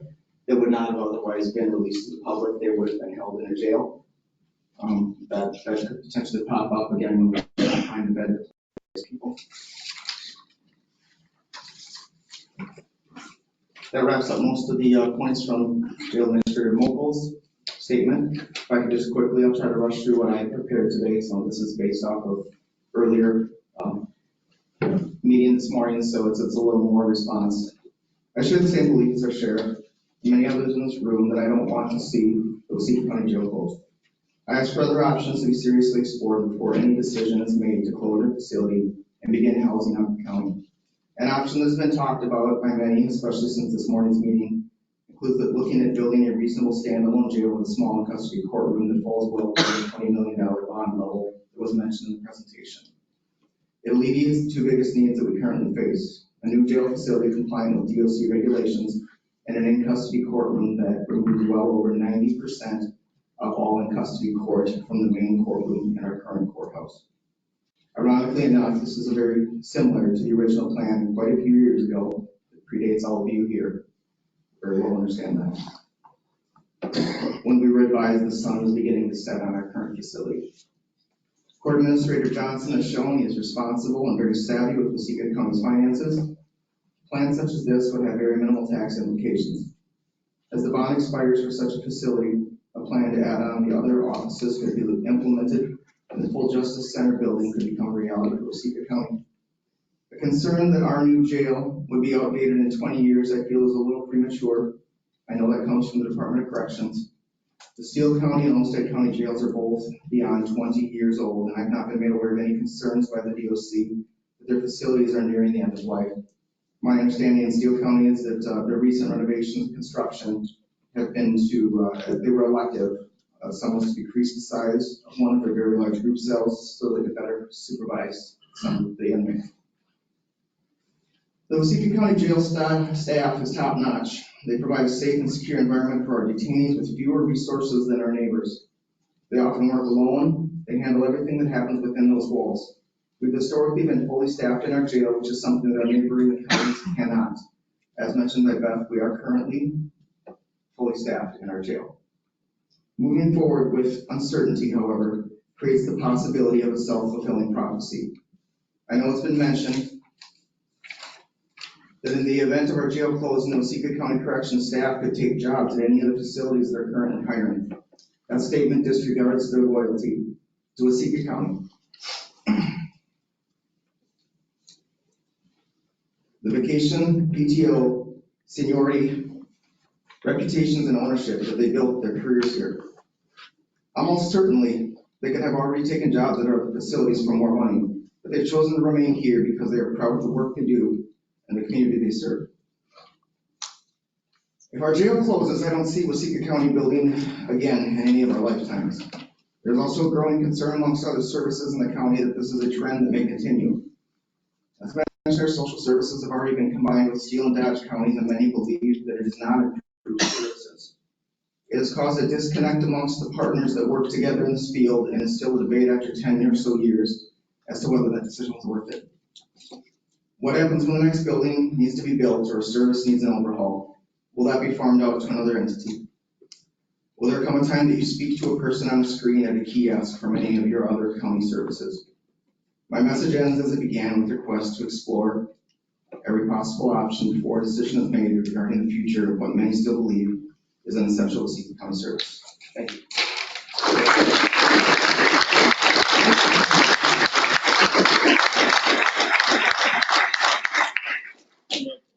I understand that Dan was not here when that email went out. Is there a way to pull that up and dispel the myth that that was $7 million for jail? Oh, sure. So, yeah, that $7 million figure is a line item that was on the June proposal, I should say, part of the $43.8 million package that does not entail every cost that would be specific to the jail. I sent that detail out to some folks last night as well too. So the best corollary I could offer you is to look at a Fillmore County that is amidst construction as well too, in terms of total standalone project costs, that's going to exceed a little more than $15 million. So looking at that one line item on the June proposal and saying that we can build a jail for $7.3 million is incredibly inaccurate. It will be at least twice that amount, still 100% under the 20 million threshold, as you said, Ben. But we cannot talk about building a jail for $7.3 million. And that's when I said 7.7, I was not referring to an entire building. I understand that the building, I've had many conversations with Bruce in regards to that as well. Right. I do know that it will be more than $7.7 million to build a jail facility, which we all, I think, believe that we're all willing to scale down to what feels appropriate. We do not want to overbuild in our county. We currently house 26 beds, and as of yesterday, we had 11 of them filled. The percentage on that is actually higher than many of our neighbors that you put up there. So I'm aware that it would be more than that. I believe that maybe one of the early figures was somewhere in that $15 to $18 million price tag to build a standalone jail and with a small courtroom. That again does fall below the $20 million threshold that I mentioned. So if that was a figure that was taken out of context, I apologize for that. No, it was under Dan's, and I know that he did not receive that email because it was. Yep. Thank you. Thank you. Can I just, and I don't know, back up, but I just wanted to ask if the commissioners have explored the funding and the initiative that's going on through the entire state of Minnesota to increase courthouse security. There's funding out there. I'm wondering if it's been explored, and you can address that in your comments. I just haven't heard anything about that. I've heard about the jail. I've heard about the jail with the small courtroom, which I believe is unnecessary, but I also, because you're gonna have a lot of logistics there. But I haven't heard anything about the courthouse security potential with the state funding that is out there for grabs, and whether that's been considered or not. Is anyone else here for public comment?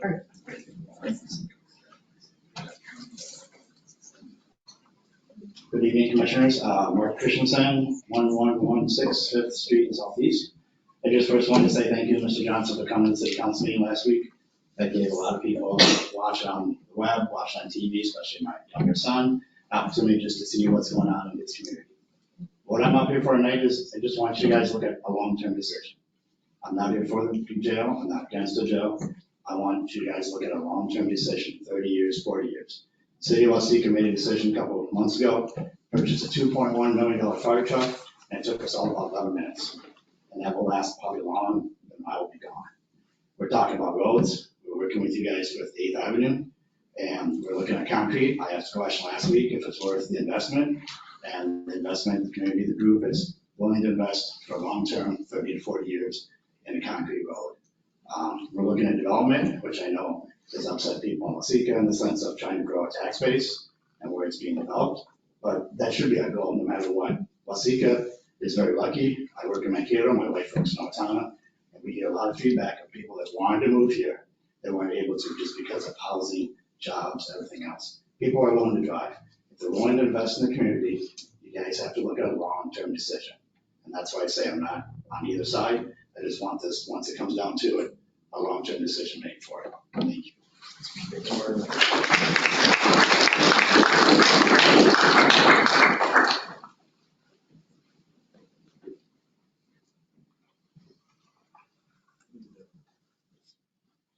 My name is Brian Morse. I live at 812 4th Ave Northeast. I heard time and time again, you can't put a price on public safety. To me, the price is the public. You know, and for anybody questioning that for 15 million, maybe more, maybe less, it's almost insulting to take deputies off the road for 10 hours. It takes somebody to Fargo in a snowstorm, or it could take longer. A car crash. You can put a monetary cost on a car crash, an injury, a death, that happens.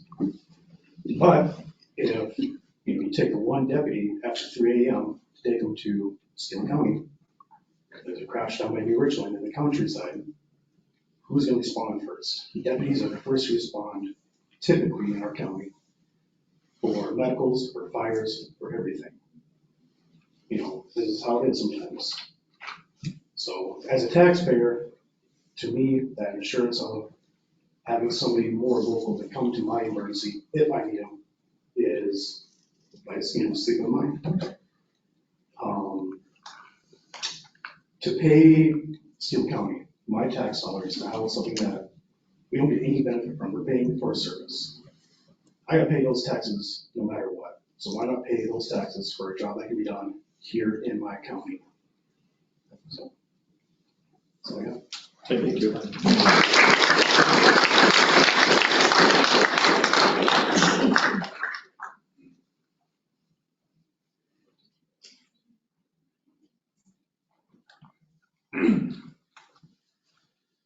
Right, Ruger 14267 Woodville Drive, Waseca. Just a couple quick points. It's, you showed the slides of how we're gonna pay for this.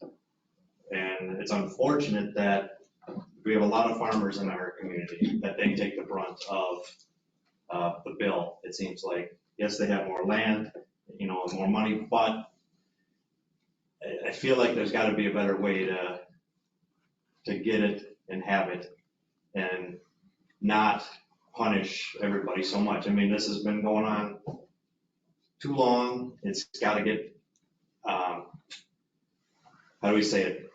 It's almost like everyone's acting like this is a surprise. Boom, well, we have this huge bill of $20 million because we need a new jail. It's, they've told you a long time we needed this. I don't want to see deputies taken off the road because they're tied up. You said you'd have a holding facility at the new judicial center. But if you have to have somebody there to babysit, and what does that do for other towns in the county? Do they have to be there? They're just gonna drop them off and leave? What if there's no deputy available to take care of that person when they get there? Now, a Janesville officer, an Ripon officer, state patrol officer, they're gonna be sitting here waiting, leaving towns unprotected. And we need deputies on the road. It drives me crazy that there's only one on at night. We get emergency calls, the deputy is there. Every year a life is saved by a deputy, and that's a proven fact. One will be honored next week for it, for saving a life. The person's up walking and talking. It happens constantly. So who do you want to come? We have an ambulance service that has repeated no ETAs on an ambulance. With fire, you get one person there, and you get a deputy in the rural. And those two work great as a team between the dispatchers, the deputies. They all do a great job. Now, I don't know if you've ever tried, but you can't work cardiac arrest by yourself. You need two people. And we have deputies that are amazing at first response, pulling people out of cars from car crashes. I don't want that gone. When I call 911 because my kid's choking or something's wrong, I want somebody to come. I want someone there now. I don't want to say, come back later and say, oh, so-and-so's grandma died because no one showed up for 10, 15 minutes. Well, our deputy was in Steele County or whatever jail. That's, you can't put prices on life. It's obvious people don't want a judicial center. People tell you that. There's got to be a better way. It's unfortunate that this hasn't been budgeted for the last 50 years. That sucks for you guys because now you're kind of taking a kick because here we are. So it's like.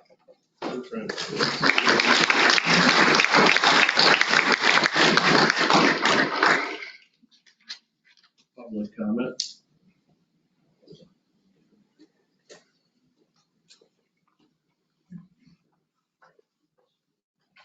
My name's Denise Bruger. I'm that guy's better half, and I am the New Richland Chief of Police. I would like to share some concerns that I have that are both personal in nature and professional in nature regarding the conversation as it relates to the jail. It appears to me that some, if not all of the commissioners, have a personal stake and have already made up their mind to contract out for jail services in lieu of building a jail. I don't know if that specifically is because most of them, if not all of them, own larger properties and or land and will carry more tax implications associated with this type of project, or if they just simply disagree. The comments made by Commissioner Christopherson and Hargith at this morning's session was disappointing and make it appear that they have already made up their minds. Commissioner Hargith stated this morning that staffing a new jail would be an issue when it comes in comparison to the FCI annual wage. Starting pay at FCI is currently base pay, $46,495, which is less in comparison to the starting base pay at the Waseca County Jail, $52,561. I will reiterate what Ryan said, why this project was not on any of the county's capital plan over the last 5, 10, 20, 50 years. I am new to being a police chief. However, I have been recently involved in having to financially prepare for the following year. And we talk about capital plans and improving infrastructure, and it's very unfortunate this has not been a conversation had previously. If the life expectancy of a jail is only 20 to 25 years, theoretically, we should be on our third jail by now. I spoke to a former law enforcement officer that worked within Dodge County, and he did not have many good things to say about contracting with Steele County. And so when he was told by Dodge County Sheriff that they would be moving all of their inmates to Olmsted County, he never questioned it. I also have concerns with the smaller departments in the county, obviously the New Richland Police Department. How is this going to impact us and my officers? I would assume negatively if the plan is to contract no matter what is decided.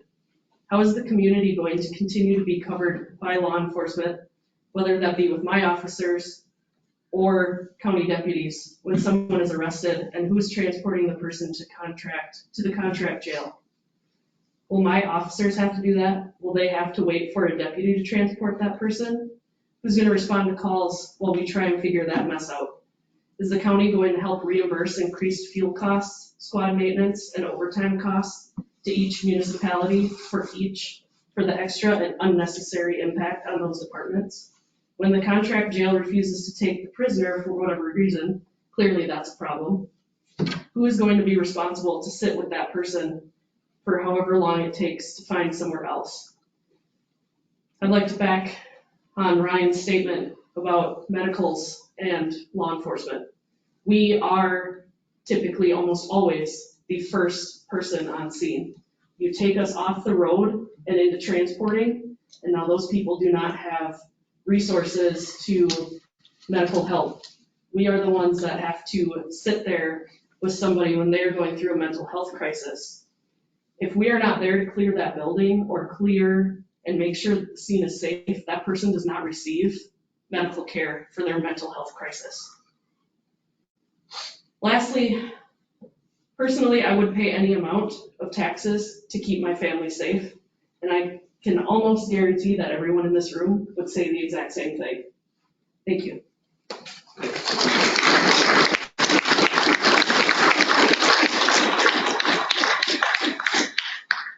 So referring to the federal prison in Waseca, they will receive a 9% increase before the end of the year and almost a 25% increase after January 1 of 2024.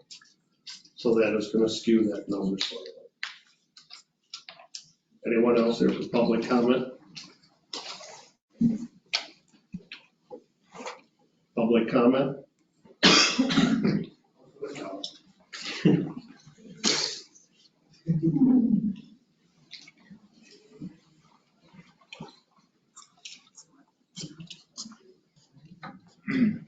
is 611 8th Avenue Southeast. I just have a request. Tonight, I noticed again on the bullet point, so everybody who's going to be in the new facility should be there. There is no mental health group, whatever. We've got a fog of stuff that's already here in our community that has been alluded to here several times by people who know. 400% increase in calls that are all mental health issues. These guys are fantastic, the men and women. They're not mental health professionals, but they're required to deal with the issues. We need some people right here, right now, who can work with the people that are being brought in, do some interviews, work with some of the probation officers, because half the time they don't know what they've got. It's just a case number and a person. They don't understand what's going on with them. And we also have issues where our police officers and county deputies have to deal with situations over and over and over again, and it wears on. And yeah, you can give them some time off and you can write some papers for them to do some stuff, but if they come in from a bad situation and they put somebody in lockup, they need to have somebody to talk to then, not a week down the road, but then. And they need to interview the individual who just beat his 4-year-old kid bloody because he wouldn't pick up his toys. If that type of thing affects us all in this community. But I kind of alluded to that Halloween burning bag of dog poo on the steps, that everybody knows what it is, everybody goes around it. Nobody's going to do anything about it because it's just not something we do. And it has to be included in what we're doing in this county because we got 2 or 3 generations coming our way that's going to be dumped in our community and all the way around us, and they are ill prepared for what they're going to face in the real world. And it's going to compound the situation that we've already got. You know, everybody's going to be, our attorneys are going to see it, our law enforcement is going to see it. County health, you know, they can only do so much. Maybe that's where we need the professionals working out of to deal with that. They already see a lot of that stuff already, and it's not good. But all I'm saying is I'd like to see it on the bullet point, because in my experience, if it's not there, if it's not part of the discussion now, it never will be.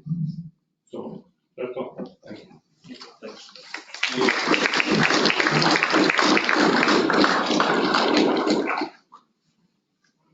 Public comment? So here, we do have somebody online that would like to make a public comment, if that's okay. Mr. Durant, go ahead. Hello, Drew D-Rod. I live at 2100 4th Street Northeast in Waseca there. I had a nice little thing prepared for y'all, but I just want to start by saying thank you for this time. I wasn't able to be there due to my shift right now, but, I've heard a lot about costs, right? You said it costs $144,000 to take care of 9 individuals. So per inmate, that resides in the county jail, $144,000. The average for the surrounding jails, prison, and whether it be state or federal, is $39,000 to $48,000 a year.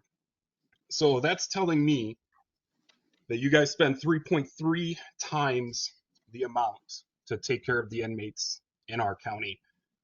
That's absurd, to be quite honest. I moved back here with my family because I believe in this community. I believe in this county and everything that you guys do. But it's quite shameful to see that you're mismanaging our budget like this.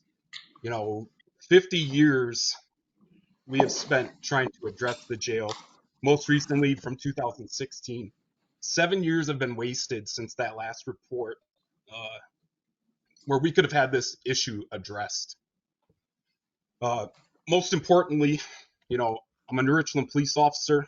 I'm friends with a lot of the deputies and the police officers in the surrounding areas and departments. And, you know, I know quite a few of the jail staff in the area. And quite frankly, you're putting a price of $750 a day for their safety, for the community members' safety. And as a combat veteran, you know, I'm astonished that you are okay with that. I really am, because we are here, we are tasked as first responders, as community leaders, to take care of the community. And I truly, wholeheartedly feel you are failing to do that. It's literally typed in your mission. You know, you talk about safety and general welfare, but you want to take care or take away an asset, a huge asset for this community, for this county, that is used, quite frankly, regularly. You know, you added the numbers to basically dissuade everybody on why we need a new jail. I mean, I looked at recent reports, 200 arrests are made on average in our county within the last 3 years. So you tell me 9 individuals take up the majority of that budget? That's ridiculous to me. You know, I think ultimately you're going to jeopardize our community members. You're going to put our first responders at higher risk. And where are you going to be when we got to go tell somebody's family that their family members are dead because we weren't able to take care of their family members and hold somebody? You heard the judges say it, 36 hours we're allowed to hold them. What are you going to do then? Are you going to come with us as first responders to tell that family member, I'm sorry for your loss? I really want to know. I wish you would really wholeheartedly look at this. What dollar amount are you going to put at their safety for the people that we got to take care of in this community? You as leaders, as us, as first responders, I truly hope you truly evaluate this and don't make rash decisions which are going to jeopardize us 50 years down the road. I want to make sure everybody has the opportunity to be safe and taken care of, and I really wish you take that time. I know we're feeling like we got to rush right now because there's a deadline with the DOC, but I read the DOC report. All she says is we need to have a plan of action. It says it on page 5, I believe, second to last lines. So please, truly consider your steps forward, because you're going to put a price on safety and you're going to have to answer for that. Thank you for your time.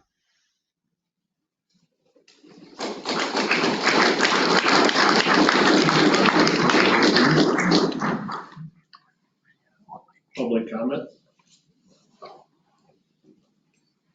Public comment? Public comment? There's no one else for public comment. We will end this work session. Parting thoughts? Well, I guess I do want to say a few things. Thank you all for coming and making your comments and bringing them forward to us. There are no decisions made, and yes, we as commissioners do look strongly at the fiscal part of it, but I hope you know that we don't want to lessen the safety in this county. We do take safety seriously, and we want people to be safe.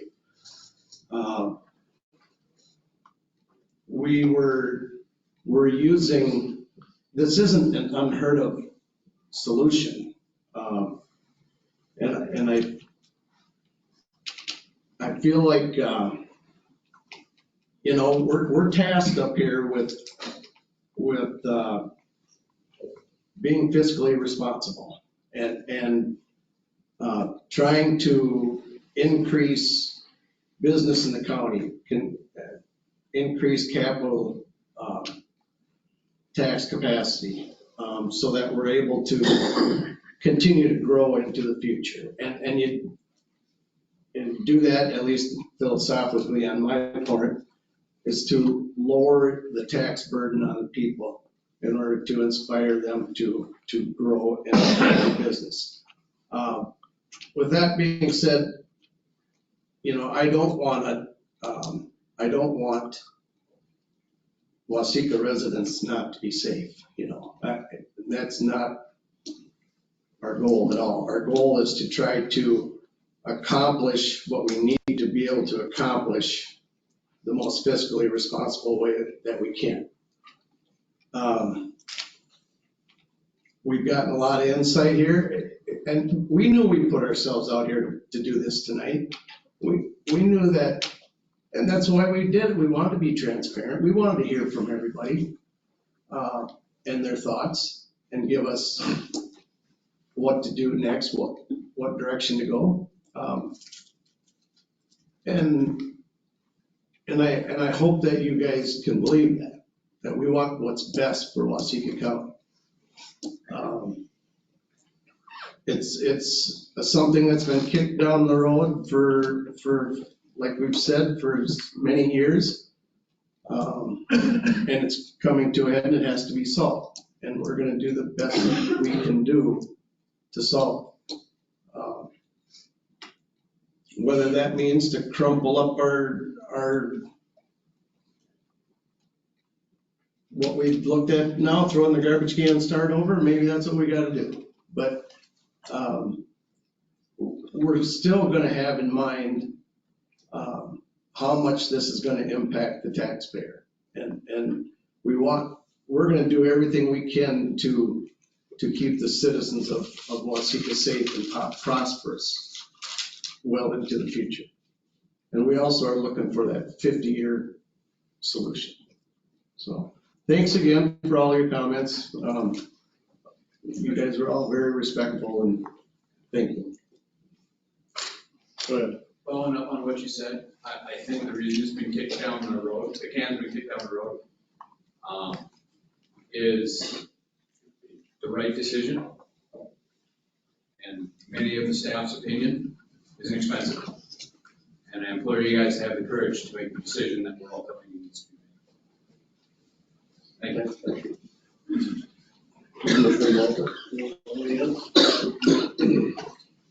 Would you like to? Just briefly, thank you. I too want to thank everybody for coming tonight. It is good and important to hear from a wide swath of our constituents. We have gotten, this morning and this afternoon, or this evening, we have gotten tons of important feedback and some really good ideas to continue to explore. I want to repeat Commissioner Christopherson's comments that we haven't made any decisions. You might feel like we have, and I don't know what you've heard that makes you think that. What I've done is I've read a whole lot of stuff, and I've looked at a whole lot of plans, and I've sat in a whole lot of meetings, including the one tonight. And we're going to keep doing that until we come up with a solution that we feel is fiscally responsible and also serves our residents the very best we can with a long-term solution. We've spent a whole lot of time talking about a jail tonight. And, you know, that is the immediate problem. But we also have security in our courthouse that needs to be addressed and doesn't get addressed if we don't look at a more holistic solution. Part of the reason a justice center has come forward is with the thought that if we built right and built wisely, we could move out of this building and put these functions back across the street, and then we wouldn't have staff going back and forth across the busiest street in town. That's part of the discussion too. We've had a ton of stuff that we've talked about and a ton of ideas. And tonight, many of you have added to that pile of ideas that we will continue to sort through. And so we do appreciate it very much that you've taken the time to give your comments. I'm also anxious to hear from more of the people outside of staff. Not that I want to discount staff, because you guys are in the midst of the work. You men and women, you are right, boots on the ground doing it. But we need to hear from other people too, because it's more of their money than it is of my money. And so I'm going to continue to listen for that feedback as well. Thank you so much for coming tonight. I really appreciate it. It's been really interesting for me to sit here, listen to, 34 people come up for public comment and speak. It's a lot of information. We've been studying this for quite some time, kicking the can down the road forever, it seems like. And now, here we are sitting up here, and we're faced with, we have to do something. It ain't easy sitting up here. I'd trade places with anybody at this point in time, it seems like. But, we've done a pretty darn good job as a board the last few years. We've kept the levy at a really good percent between 1.5% to 1%. And we've changed some things as far as the county, the highway department, land and water resources, the assessor's office. We've done pretty darn good, and we'll get through this project also with the sheriff's office. We'll make the right decision and move forward, and in the end, it'll be a good deal, I think. But you're in the eye of the storm right now, and everybody's kind of upset and don't know what's going on, but I think we'll be all right. So, and I thank the sheriff. I meet with the sheriff at least twice a month. And knowing what he's going through, meeting with Doug Gertz, we're involved. We know what's going on. We're not just in the back, trying to make a decision without knowing what the sheriff is going through. It's been tough for him. It's been tough for staff. We understand that. Don't get us wrong. But it was really nice to hear from all parts of the county tonight, and people from outside the county. That's really good. And we'll continue listening to constituents of Waseca County because we want everybody involved in this decision. So, and thank you again from the bottom of my heart for showing up tonight and the people earlier today. Thank you. Michael, do you have anything to add? All right. Yes, I do appreciate everyone for coming here tonight. The change is not going to be rapid. Like everyone has stated, there's no decision that has been made, and it is tough. I can't say what decision will be made. There are several options to come to a decision on this. If we have to explore any of those, it could be put to the general populace.